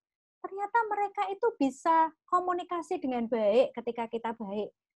Ternyata mereka itu mau gitu ya mendengarkan kita dan sebagainya. Jadi kemudian kenapa selama ini kok Ibu nggak pernah berperan? Karena tidak tahu, yang diketahui mereka itu tidak bisa diajak berkomunikasi dan membahayakan. Nah, ini kan stigma yang cukup kuat, tapi stigma itu ada salah satu karena dia belum tahu. Nah, waktu itu karena kita di pendidikan, tentu selalu tantangan Dokter Erwin kan waktu itu begini, saya ingat saya dipanggil di ruangannya itu beliau begini, kamu itu mau mendidik psikiater apa mendidik dokter umum toh Reh, gitu kan. Terus, ya dokter umum dok. Dokter umum itu tempatnya di mana? Di RSJ atau di puskesmas, di komunitas? Di puskesmas dok, di komunitas. Nah kalau begitu gimana? Tantangannya adalah kamu bisa membuat dokter umum itu paham kesehatan jiwa di komunitas dan di puskesmas, bukan di RSJ gitu. Sehingga waktu itu antara kegiatan pendidikan, beliau kemudian meminta saya membuat inovasi program ya untuk bagaimana koas itu bisa masuk di komunitas. Nah, sekaligus karena saya harus menyiapkan puskesmas, otomatis jadi kegiatan pengabdian. Dan alhamdulillah di UMY ini kan ada keperawatan, yang keperawatan sekarang sudah ada 4 spesialis kesehatan jiwanya ya, perawat spesialis jiwa di UMY, dan di kedokteran itu dosen tetapnya psikiater ada 2, sehingga kami pengabdian bisa di situ, dan kemudian penelitian termasuk disertasi saya itu juga jadi satu di situ. Jadi menjadi bagi kami yang membutuhkan Tridharma ini menjadi satu kekuatan gitu untuk melakukan aktivitas bersama. Nah, kalau tadi Dokter Meta menyampaikan link dengan rumah sakit gitu ya. Memang kalau di kami tetap saja nanti karena program-program di komunitas ini termasuk nanti kemudian link rujukan dan sebagainya, ini juga sudah mencoba untuk menguatkan itu. Tapi sama dengan yang disampaikan Dr. Meta tadi ya, kita belum memiliki rawat khusus untuk jiwa ini di RSU PKU Muhammadiyah. Mudah-mudahan nanti ke depan bisa, sehingga kolaborasinya jadi lebih optimal untuk sistem rujukan, kemudian tata laksana di rumah sakit berlanjut ke puskesmas.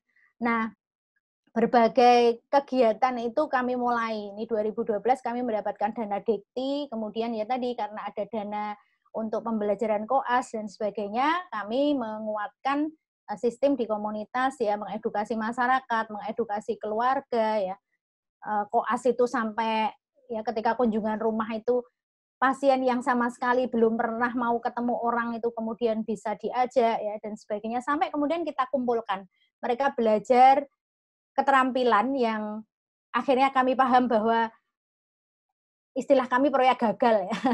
Mereka dilatih keterampilan bukan yang mereka suka, bukan yang mereka pernah bisa gitu.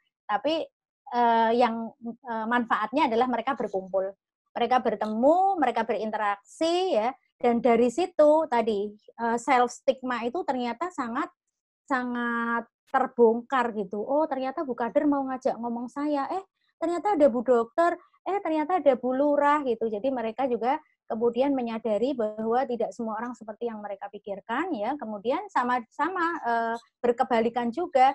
Masyarakat atau ibu-ibu tokoh itu juga, oh ternyata gangguan jiwa itu tidak seperti yang selama ini mereka pahami gitu. Kemudian kami membuat ya korban bersama ya, waktu itu saya ingat waktu satu komunitas sudah jadi, sekarang komunitas itu di masyarakat sudah sangat banyak di tempat-tempat koas kami. Satu jadi itu waktu itu kita tawarkan, Bu mau nggak saya carikan 1 kambing untuk korban ODGJ, kader, nyembelih sendiri, nanti dimaam sendiri dan sebagainya. Bu Kader mau boleh gitu. Waktu itu masih zaman BBM-an. Saya BBM teman-teman gitu. Akhirnya kita bisa mendapatkan 8 orang sohibul korban dalam waktu yang mepet waktu itu, sehingga kita bisa 1 sapi dan 1 kambing. Nah, alhamdulillah itu terus, sehingga di komunitas-komunitas kami itu mereka rutin menyelenggarakan korban ini, dan kita dari UMY membantu saja memfasilitasi teman-teman untuk ikut bergabung di dalam korban bersama ODGJ. Kemudian juga setelah mereka bertemu orang, berani bicara ya, kemudian merasa diterima ya, mereka kemudian menjadi produktif gitu. Ada yang belajar membuat salad, ada yang berkebun ya, sayur-sayur organik dan sebagainya ya, sehingga mereka kalau berangkat pulang itu meniru dulu kita pernah belajar bareng-bareng di Taiwan itu kan kalau pergi kan ke office gitu ya, sehingga wajib pakai sepatu, wajib pakai baju yang rapi gitu. Dan itu juga membuat self stigmanya menjadi turun gitu. Saya bisa jadi pegawai sama seperti yang lain gitu, dan masyarakat sekitar juga begitu. Yang pegawai toh, oh no yo tempat ya, oh ternyata dia bisa dan sebagainya ya. Jadi aktivitas produktif ini ya bisa berjalan begitu ya, dan kalau dari sisi klinis sangat-sangat membantu gitu. Artinya ada yang pertama datang itu masih sangat kuat halusinasinya ya. Dia bicara, dia senyum, dan setelah banyak aktivitas terlibat bareng-bareng itu ternyata sangat bagus dari sisi klinisnya, dan dari stigmanya juga sangat terbantu ya. Kemudian mulailah kita memfasilitasi, membentuk paguyuban kesehatan jiwa mulai dari tempat-tempat yang ada koas memang ya. Jadi kita mendapatkan keuntungan double itu karena kita untuk pendidikan koas jadi memahami tentang masalah kesehatan jiwa di komunitas, dan komunitas juga mendapatkan manfaat bahwa kita dari UMY itu mengajak peduli ya terhadap masalah kesehatan jiwa di masyarakat itu, sehingga sekarang sudah makin banyak. Salah satu komunitas binaan kita di Kasian, di wilayah Kasian itu bahkan kemarin sudah masuk, ini sedang mengejar 45 untuk dari program Kemsos ya, sudah terpilih dari 45 besar. Mudah-mudahan nanti bisa maju di peringkat yang lebih tinggi lagi ya. Dan kami terus mencoba untuk mendampingi ya. Nah, dengan begitu ini tadi yang awalnya ya, waktu pernah ada yang datang tuh sekedar bilang, "Bu, saya dijak ronda sama bapak-bapak, tapi saya nggak mau, nggak berani. Kenapa? Saya takut ngomong salah. Nanti saya semakin, wow, dasar wong gangguan jiwa gitu. Jadi mending saya tidak saja." Terus waktu itu kalau yang kamu khawatirkan itu, apa kamu bisa mencoba rondo ning rasa ngomong apa-apa gitu ya. Ronda tapi nggak usah, pokoknya mendengarkan, senyum-senyum, pokoknya menanggapi ya, respon terhadap beliau-beliau itu ramah dan sebagainya. Akhirnya mau mencoba, dan sekarang oh iya ya ternyata, jadi nggak beraninya itu karena tadi self-esteem. Kemudian setelah dia berani, baik dan sebagainya, nah sekarang malah jadi bumerang gitu ya, yang biasanya rajin kerja, kalau ada acara-acara di masyarakat dipakai ya jadi kerjanya sering izin gitu. Padahal kita ingin kerjanya nggak izin. Ya, jadi mereka kemudian bisa menerima dirinya gitu ya. Kemudian masyarakat juga bisa menerima mereka ya, sehingga saya sebenarnya ada beberapa video-video itu, tapi waktunya nggak memungkinkan gitu, sehingga mereka bisa bergabung bersama gitu ya dalam kegiatan-kegiatan di masyarakat, diterima ya. Dengan begitu otomatis juga stigma terhadap gangguan jiwa ini menurun. Oh ternyata bisa, oh kok bisa bagus ya, oh ternyata tidak selalu menakutkan dan sebagainya. Jadi membongkar stigma baik di ODGJ sendiri maupun di komunitas itu dengan langsung melihat ya program-program yang diadakan, kemudian hasilnya ternyata ini cukup kampanye yang cukup sangat membantu ya untuk meningkatkan atau mengembalikan fungsi dan produktivitas ODGJ. Dan ini tentu tantangan untuk kita semua di bidang kesehatan jiwa gitu. Kita sedih gitu karena stigma begitu besar di masyarakat, sehingga kita harus melakukan banyak hal ya untuk kemudian bagaimana stigma ini menjadi hilang di masyarakat. Sekali lagi, mereka sakit bukan karena mereka jahat, bukan karena mereka pengen ya, tetapi sama dengan penyakit fisik, mereka ditakdirkan untuk sakit dan menerima dan mengupayakan pengobatan terbaik dan hasil yang terbaik. Tentu semua adalah karena Allah, dan kita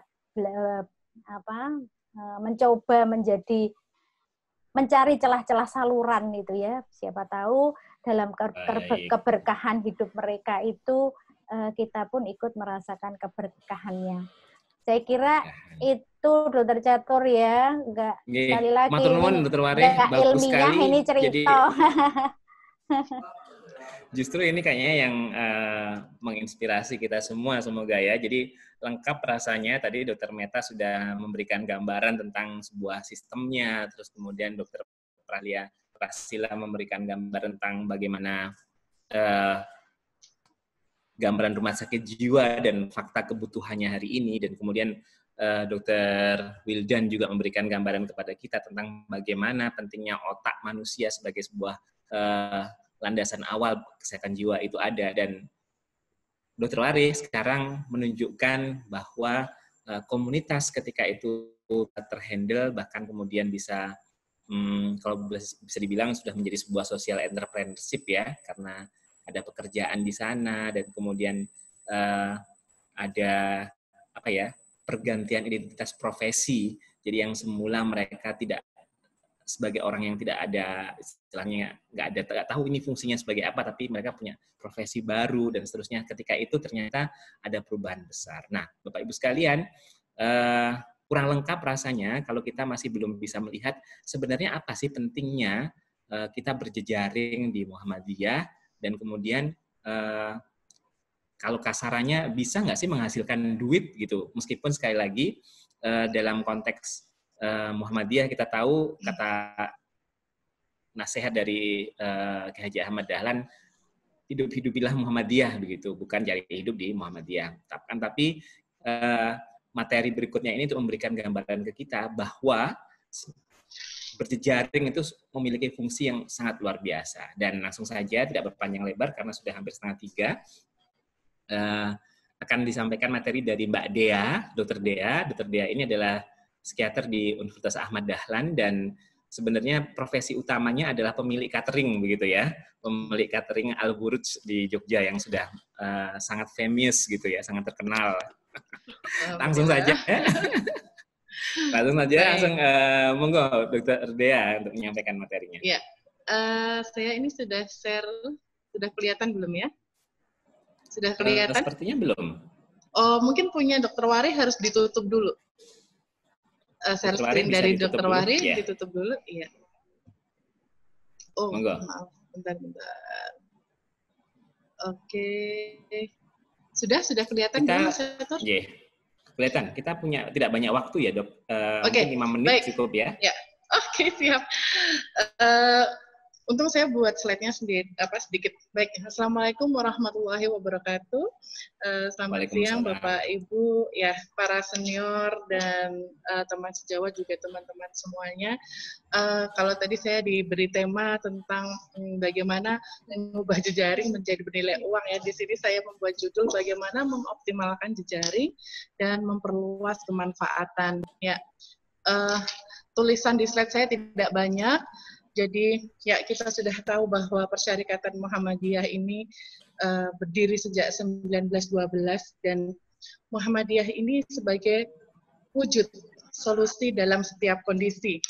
Dan yang saya kagumi ya bahwa Muhammadiyah ini memiliki semangat kemandirian, yang dimana semangat kemandirian ini menjadi prinsip sejak awal sehingga menjadi kunci kesuksesan dari Muhammadiyah ini dalam ladang amal sosial. Nah, saat ini tidak hanya Muhammadiyah ya, tapi semua kita menghadapi tantangan yang baru ya. Dan dalam situasi yang penuh tantangan baru ini, di era pandemi ini, saya melihat Muhammadiyah semakin membuktikan bahwa dirinya ini adalah benar-benar sebagai pelayan umat yang terbaik begitu. Nah, oke. Nah, itu dibuktikan ya dengan totalitas Muhammadiyah dalam melawan pandemi global ini, di mana pada tanggal 5 Maret 2020 Muhammadiyah kemudian begitu cepat tanggap membentuk MCCC ya, Muhammadiyah COVID Command Center. Di mana di sini ya, maaf sebentar, di MCCC ini ada juga namanya LDP ya, Lembaga Dukungan Psikososial, yang memang di situ tergabung para psikolog dari Muhammadiyah seperti itu. Dan sekarang LDP ini membuat layanan online untuk keluhan-keluhan di masyarakat. Baik, era pandemi ini tentunya juga mendatangkan permasalahan, terutama juga di permasalahan mental. Dan ini saya mendapatkan data dari LDP MCCC, ini update tanggal 25 Juni 2020. Data ini didapat dari layanan online via WhatsApp. Ada 117 tanggapan, di mana 58,1% ini diakses oleh masyarakat umum, dan 72,6% adalah perempuan. Dan mereka merasakan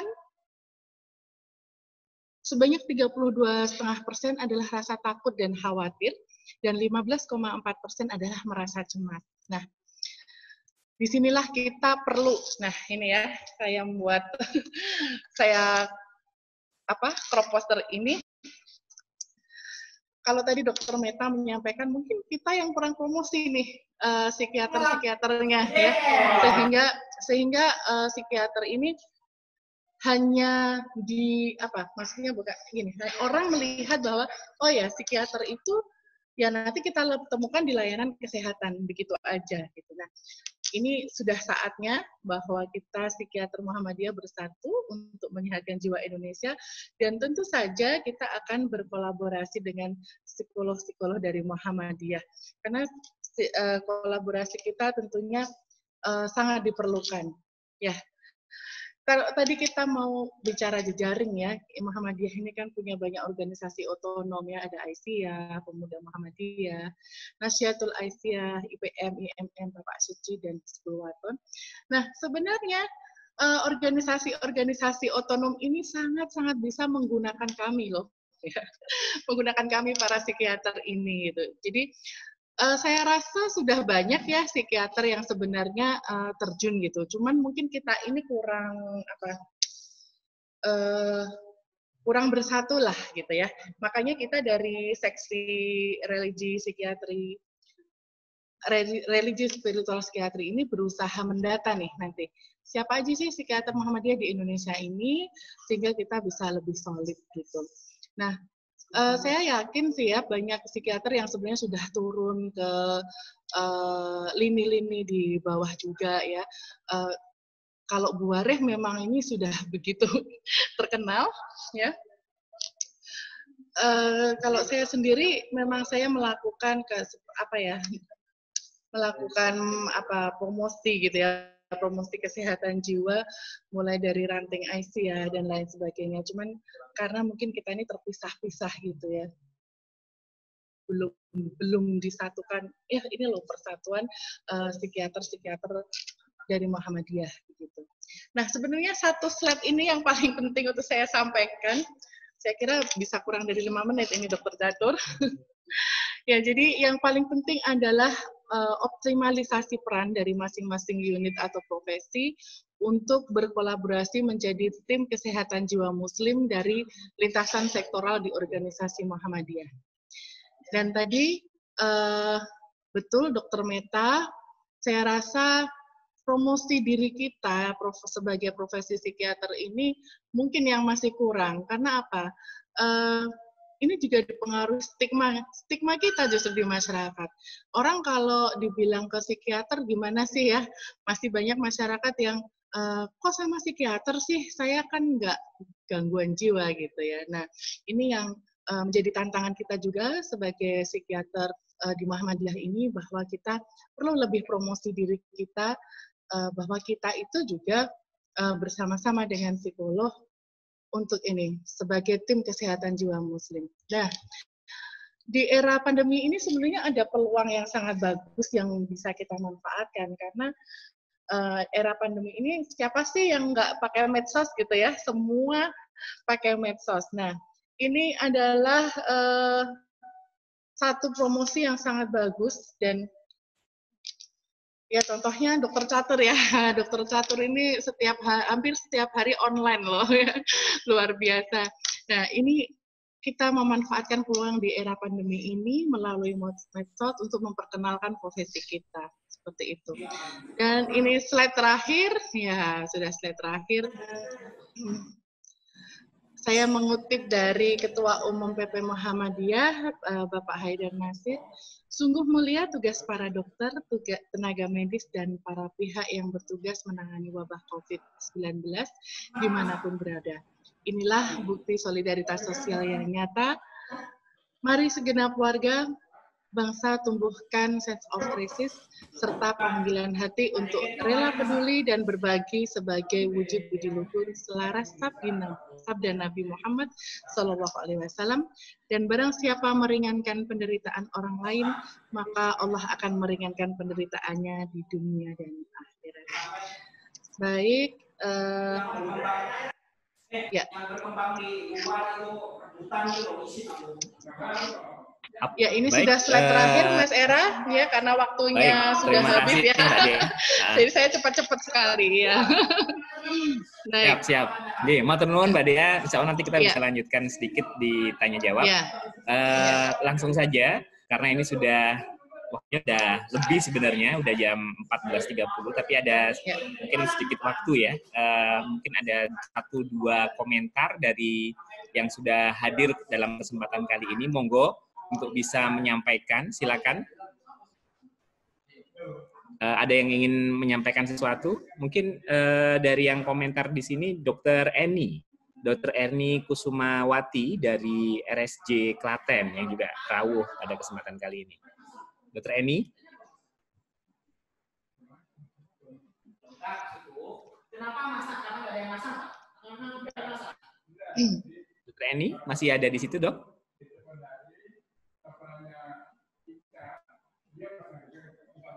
Oh, sepertinya Dr. Eni sudah. Oh ya, monggo. Dr. Eni, silakan. Oh iya, bagus sekali ya untuk pertemuan kali ini. Cukup senang untuk bergabung. Dr. Eni di Klaten aktif juga di MPKU mungkin, Dr. Eni? Jadi gini Dok, ceritanya saya waktu dulu KU pergi. Cuman setelah spesialis, karena memang saya bersarapan kan karena punya klinik Kata Marala Jalan, sehingga kan tidak ada layanan spesialisnya, dan kemudian sebetulnya bergantung dengan dokter umum. Sehingga saya sendiri merasakan, saya sendiri kesulitan mau masuk peran saya di mana gitu ya.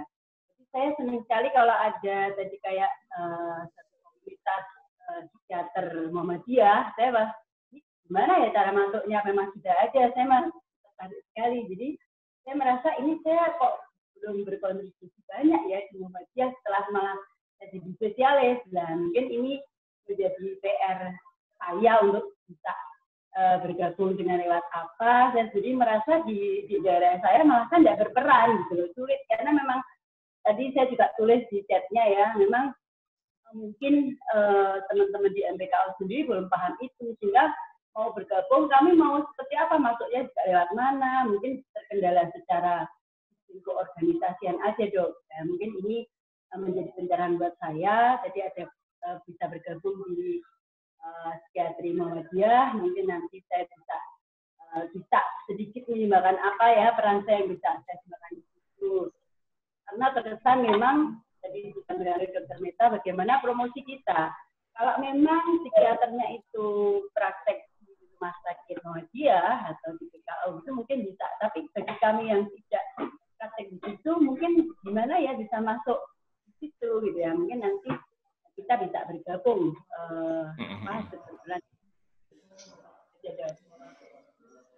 Baik, Dr. Wari, saya tertarik dengan komunitas yang tadi diceritakan. Bisa nggak ya seandainya, karena kebetulan memang rumah sakit jiwa ini tidak ada di hampir semua wilayah Indonesia, kan, tapi psikiater ada faktanya.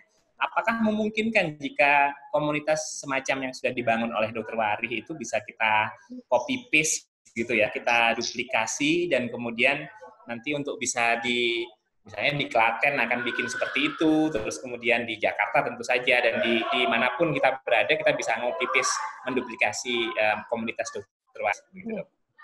Yeah. Sangat memungkinkan Dr. Catur, karena saya pikir SDM yang terlibat itu tersedia di komunitas itu ya, kader tersedia. Hanya memang kalau saya sendiri merasakan banyak kita bentuk komunitas, tapi kok ada yang sangat luar biasa ya percepatannya, ada yang ya sedang gitu tuh. Memang salah satu faktor yang mendukung juga adalah peran dari layanan primernya. Jadi biasanya dokter dan pemegang program di puskesmas itu tuh sangat penting perannya untuk, jadi kan bukan tangan kita kan yang ke kader gitu. Jadi kita kan bukan siapa-siapanya kader gitu. Jadi kita masuknya kan tetap lewat puskesmas. Jadi makanya tadi kalau dokter dia bilang jejaring, dimanapun memang jejaring ini menjadi sangat kuat ya, baik di kalangan kita sesama Muhammadiyah maupun kita dengan eksternal ini. Ya, jadi kalau misalnya seperti teman-teman paguyuban ini kalau ditanya siapa pembinanya ya UMY gitu. Tapi kita nggak langsung tiba-tiba ke kader kan nggak bisa. Jadi tetap melalui atau melewati. Nah, dulu pernah memang saya dengan Dr. Erwin juga kayak semacam di SSJ itu dibikin lewat Aisyah gitu ya. Kan ibu-ibu Aisyah itu ada di setiap lini gitu sampai ranting gitu. Nah, itu saya baru mencoba satu ranting di tempat saya, tapi tadi ya ada perbedaan adalah akhirnya tetap bisa berperan untuk hal yang sifatnya ya banyak edukasi komunitas ya. Tapi kalau untuk sampai ke kunjungan rumah dan sebagainya itu kan memang sangat terkait dengan layanan primer. Nah, jadi bisa sebenarnya akan bisa ada penekanan beda-beda gitu ya, misalnya tentang masalah kesehatan mental keluarga dalam artian yang prevensi primer itu nanti kita bisa lewat jejaring Aisyah misalnya, itu bisa bentuk ketahanan ya, keluarga sehat mental misalnya, itu bisa jadi program. Tapi kalau yang kita berarti kembangkan mungkin ya untuk kita bisa sangat lakukan mungkin ya, sangat ramai-ramai ya. Ya. Sangat mungkin. Apalagi yang ada institusi pendidikannya, Dek Catur. Wah, itu sangat-sangat memungkinkan. Saya dipanggil Dek Catur, ini udah terlihat banget ya betapa kita ini... Masih muda. Sebenarnya saya yang paling muda di sini. Oh ya. Ya udah, Dek. Baik. Baik, Dokter Meta. Tadi Dokter Eni cerita tentang bagaimana MPKU pun sampai saat ini belum menjadikan kesehatan jiwa sebagai prioritas. Ini kan Dokter Meta kan istilahnya kan paling dekat dengan kekuasaan persyarikatan nih. Bagaimana Dok, menurut pendapat Dokter? Iya, terima kasih Dokter Catur dan Dokter Eni serta dokter-dokter yang lain, teman sejawat yang lain. Jadi kalau mendengar tadi pembicaraan materi yang disampaikan oleh Dokter Watri, Dokter Prasila, Dokter Eni, dan Dokter Wildan, memang kelihatannya seperti yang saya paparkan dari awal itu adalah tugas kita untuk memberikan pencerahan kepada bapak-bapak atau ibu-ibu yang ada di MPKU atau yang ada di Aisyah dan Muhammadiyah. Tadi dari cerita Dokter Wari saya melihat bahwa sebenarnya di komunitas itu kan adalah kekuatan Muhammadiyah.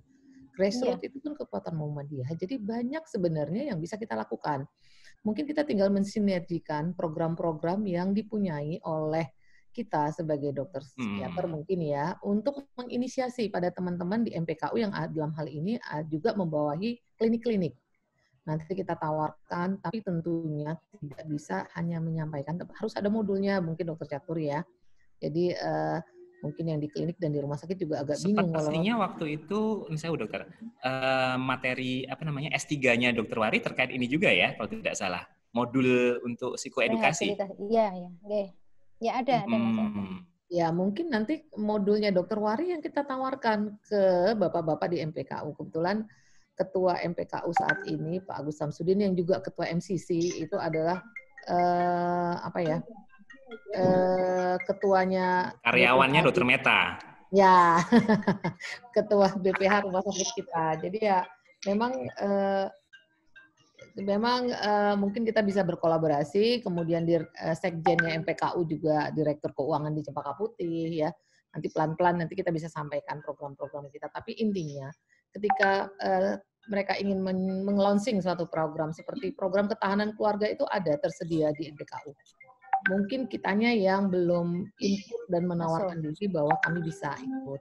Mungkin saya kalau boleh saran, mungkin Dokter Catur yang paling muda nih ya, paling ganteng kali ya, bisa menginisiasi untuk mengumpulkan teman-teman psikiater Muhammadiyah untuk bergabung dalam satu kelompok. Mari kita sama-sama bahas apa-apa saja yang bisa dilakukan, apa-apa saja yang bisa kita rumuskan untuk membuat kita ini memang layak jual gitu loh, untuk membantu program-program MPKU, program-program di Muhammadiyah. Mungkin itu saja dari saya. Terima kasih. Ada tambahan dari Dr. Prasila dan Dr. Dea mungkin? Dr. Prasila? Ya, mungkin nambah ya. Sepertinya yang sudah dijalankan Dr. Wari sangat baik. Jadi nggak ada salahnya mungkin menjadi percontohan buat wilayah lain untuk bisa melakukannya. Mohon izin mungkin nanti ke Dr. Wari modulnya mungkin bisa disebarkan biar kita sama-sama di seluruh Indonesia bisa menjalankan program yang bisa dijalankan Dr. Wari. Dan mungkin begini Dr. Catur, kita punya psikiater banyak di beberapa rumah sakit. Nggak ada salahnya untuk membuka layanan bangsal jiwa rasanya, kalau terutama rumah sakit yang punya lahan yang cukup luas. Sebetulnya untuk menjadikan bangsal jiwa kan tidak perlu sarana-prasarana yang membutuhkan biaya besar. Dan sebetulnya kalau pengelolaannya baik bisa mendapatkan revenue baru buat rumah sakit umum tentunya. Mungkin itu dari saya. Baik. Insya Allah Rumah Sakit Muhammadiyah Lamongan sebentar lagi buka, Dr. Prasila. Amin. Amin. Dokter Catur ini. Gombong kalau nggak salah juga. Ya, oh iya, Gombong. Ada Mbak Rahma di sini. Maju mundur nih Gombong nih. Gombong masih maju mundur. Sebagai informasi nanti tanggal 18 Juli insya Allah kita akan lanjutkan materi tentang kesehatan mental. Nanti akan terutama untuk dokter umum kita akan mengadakan bukan pelatihan sih, seminar untuk penanganan gaduh gelisah dan sebagainya gitu ya, biar terpapar dulu bahwa layanan jiwa bukan yang bagaimana menurunkan stigma di tenaga kesehatan dulu mungkin ya. Ya. Menambahkan Dr. Prasila, ini saya dan Bu Santi di UMY ini sedang membuat pelatihan online untuk gawat darurat psikiatri, gaduh gelisah dan bunuh diri. Jadi mudah-mudahan nanti kalau kita mau uji coba, ini sistemnya sedang kita bangun dengan anak-anak IT UMY juga. Nanti kalau sudah, nanti bisa kita manfaatkan untuk teman-teman. Baik. Jadi MCCC juga bisa bisa digunakan untuk sarana tadi itu ya, diseminasi informasi insya Allah. Baik, terima kasih Dr. Wari dan Dr. Prasila. Mbak Dea mau menambahkan terkait dengan hal ini? Ya, saya rasa kita harus segera mengeksekusi ya Mas Catur ya, ini kayaknya kita yang paling junior, jadi kita yang mengumpulkan gitu, supaya nanti jejaring ini benar ya, kita mengoptimalkan betul-betul jejaring ini karena Muhammadiyah ini sangat kuat sebenarnya, sangat besar, hanya kita saja sebagai psikiater yang mungkin benar selama ini kurang menunjukkan diri atau bagaimana ya, seperti itu ya. Baik, karena waktu juga semakin berkurang begitu ya. Mungkin ada satu lagi komentar dari Dr. Rahma mungkin. Sudah lebih ya. Dr. Rahma Gombong bisa muncul? Mbak Rahma Gombong? Dr. Wildan sudah. Dr. Wildan bersama dengan Dr. Mas Budi ya. Mas Budi. Sudah kembali ke pasien. Ke pasien. Mbak Rahma sepertinya sudah tidak bersama kita, akan tetapi juga saya yakin ada banyak hal yang bisa kita kerjakan bersama. Semoga pertemuan dalam. Ya, saya tadi. Mas Budi, monggo. Ya, coba baik. Terima kasih. Jadi kebetulan kalau di MCCC PP Muhammadiyah, saya yang mohon maaf, saya yang membidangi untuk pelayanan kesehatan, kemudian kesehatan jiwa, psikososial, kemudian termasuk agama. Itu di tepat ini ya, berarti ya. Berarti ya Pak Budi ya. Didengarkan ini kita. Ya, jadi, nah memang agak terlambat kita bertemu bersilaturahim ini. Sebelumnya sudah dengan teman-teman dari Majelis Tarjih dan Tablik untuk yang konsultasi agama dan bla bla blanya begitu. Kemudian dengan para dokter-dokter spesialis dan dokter umum, kemudian dengan psikologi dan ahli kesehatan masyarakat. Nah, tapi nggak apa-apa. Nah, hanya tadi kalau mau kemudian kita menjadi satu dalam gerakan oleh MCC, maka nanti saya kira mungkin, mohon maaf, mohon izin, saya nggak tahu kalau di asosiasi kedokteran jiwa itu apakah ada kelompoknya begitu ya. Nah, nanti mungkin kalau diizinkan, mungkin Dokter Catur sama Mbak Alburut tadi, Mbak siapa sih ya? Mbak Dea. Tangga rumah loh itu ya, belakangnya loh ya. Saya nggak pernah dihampir ke, saya mampu tok ini lewat itu. Waduh, kode keras ini. Iya, kode keras ini. Saya kalau lewat cuma mampu tok sama lihat itunya, nggak pernah dihampir apa Budi. Nah, nanti sekarang udah kenal. Oh iya, udah kenal. Mbak Dia kalau nggak salah alumni MUHI ya? Betul. Itu saya udah dijapri itu sama ketua alumninya itu. Dia itu alumni MUHI itu. Betul. Saya produk Muhammadiyah sejak SD, SMP, SMA, saya Muhammadiyah terus. Wah, ini jelas kalah kita ini ya. Ya, nanti tinggal kemudian itu nanti kita diskusikan ya. Nanti mungkin Mas Catur dan Mbak Dia nanti kita bisa ngobrol lebih intens. Sehingga tadi mungkin nanti bisa melekat menjadi satu ya di dalam barisan kita untuk terus memerangi corona.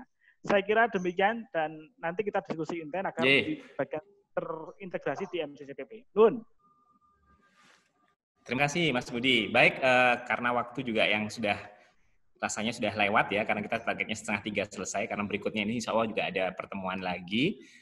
Sebelum saya akhiri, ini ada Mbak Nita yang sudah bergabung dengan kita. Beliau adalah Ketua Lembaga Dukungan Psikososial, dan sebenarnya waktu Senin ini biasanya diisi beliau langsung ya, tapi alhamdulillah ini bisa sharing bersama kita.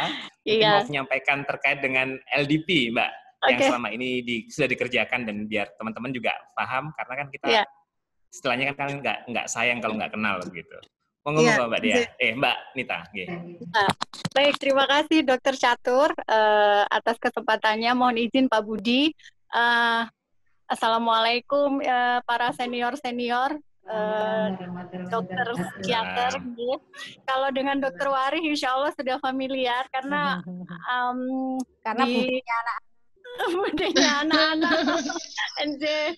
Kemudian di Leadership Mental Health System Development Indonesia, beliau senior kami, panutan kami begitu. Kalau untuk Dokter Dea, baru kemarin ya Dok ya? Iya, alhamdulillah dipertemukan Allah.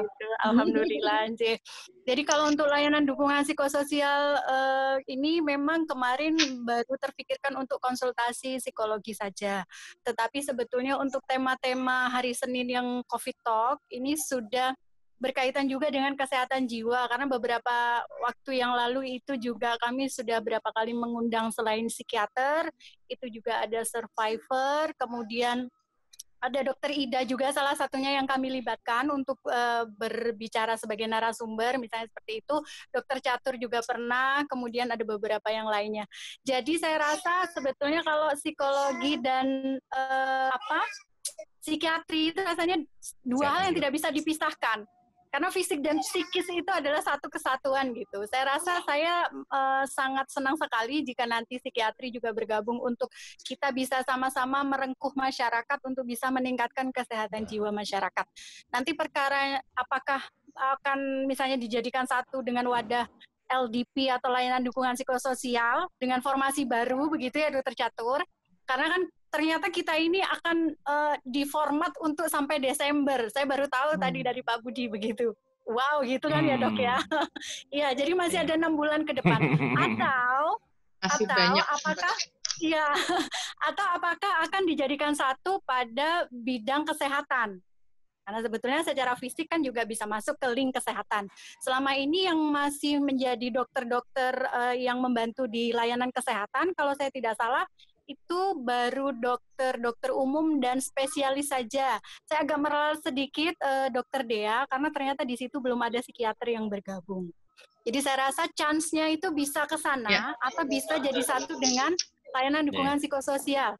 Karena tidak ada kesehatan tanpa kesehatan jiwa. Itu saja Dokter Catur. Terima kasih banyak sekali lagi untuk para senior. Saya tunggu nanti bersama kita bangun Indonesia meningkatkan kesehatan jiwa masyarakat. Terima kasih. Terima kasih Mbak Ratna, Mbak Anita ya panggilannya atas apa yang sudah disampaikan. Ya, kita tahu kalau dalam konteks disaster ada namanya DKJPS ya, dukungan kesehatan jiwa dan psikososial. Mungkin nanti bisa diomongkan terkait dengan hal itu, tapi nanti kita insya Allah bisa bergabung dengan model apapun. Yang jelas insya Allah kita semua saat ini dan insya Allah sampai nanti berkomitmen untuk bersama-sama mensehatkan jiwa Indonesia. Ya, dan satu lagi mungkin Dokter Catur, gimana, Mbak? Setelah pandemi berakhir, semoga kesatuan ini tidak berakhir.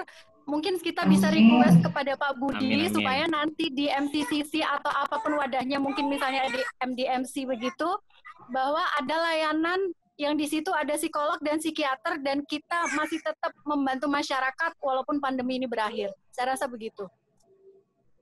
Oke. Baik. Terima kasih Mbak Nita. Dan terima kasih Mas Budi juga atas kesempatannya. Baik, kita akan semoga masih bisa ketemu lagi ya di lain waktu untuk memudahkan jika memang kita bisa yang ada di tempat ini untuk bisa berkumpul lebih intens lagi, mungkin nanti bisa WhatsApp ya di nomor yang akan saya kirimkan di jadi WhatsApp nanti biar kita nanti bisa saling koordinasi.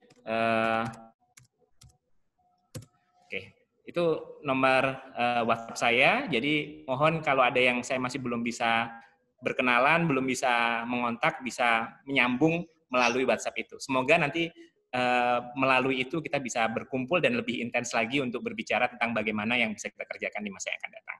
Baik, terima kasih. Saya senang sekali pada siang hari ini jadi mood booster saya sendiri, karena tadi seharian saya ada sesuatu yang menjengkelkan banget gitu ya. Dan alhamdulillah siang ini ada mood boosternya begitu. Alhamdulillah. Sekian, kita tutup dengan doa penutup majelis. Subhanakallahumma bihamdik, la ilaha illa anta, astaghfiruka wa atubu ilaik. Fastabiqul khairat. Wassalamualaikum warahmatullahi wabarakatuh. Waalaikumsalam warahmatullahi wabarakatuh. Mohon kita foto sebentar ya. Siap-siap. Foto sebentar. Iya. Mohon semua video bisa dibuka, silakan. Semua video minta tolong untuk dibuka. Ini Dokter Catur yang akan ambil ya, capture. Ya, saya yang akan ambil. Oke. Oke, sebentar. Baik, sebentar. Galaxy J6 siapa ya? Tuti IMM Jateng bisa dibuka. Oke, Zahroni Mojokerto, Rahmi, oke, Danang SPKJ, Mas Danang boleh dibuka Danang? Oh ada Mas Danang nih ya? Dari Lombok Danang. Ya? Dari Lombok ya? Ada Mas Danang. Ayo boleh dibuka ya? Oke, saya ambil dulu yang halaman pertama. Oke, sebentar. Oke.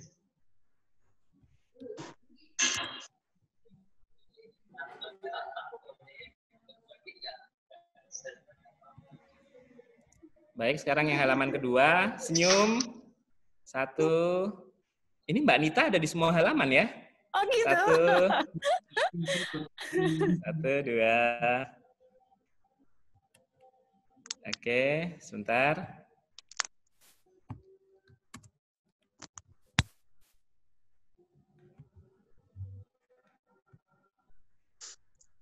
Saya ulangi lagi yang halaman pertama, tadi Mas Danang belum sempat ada, oke. 1, 2, senyum, 3.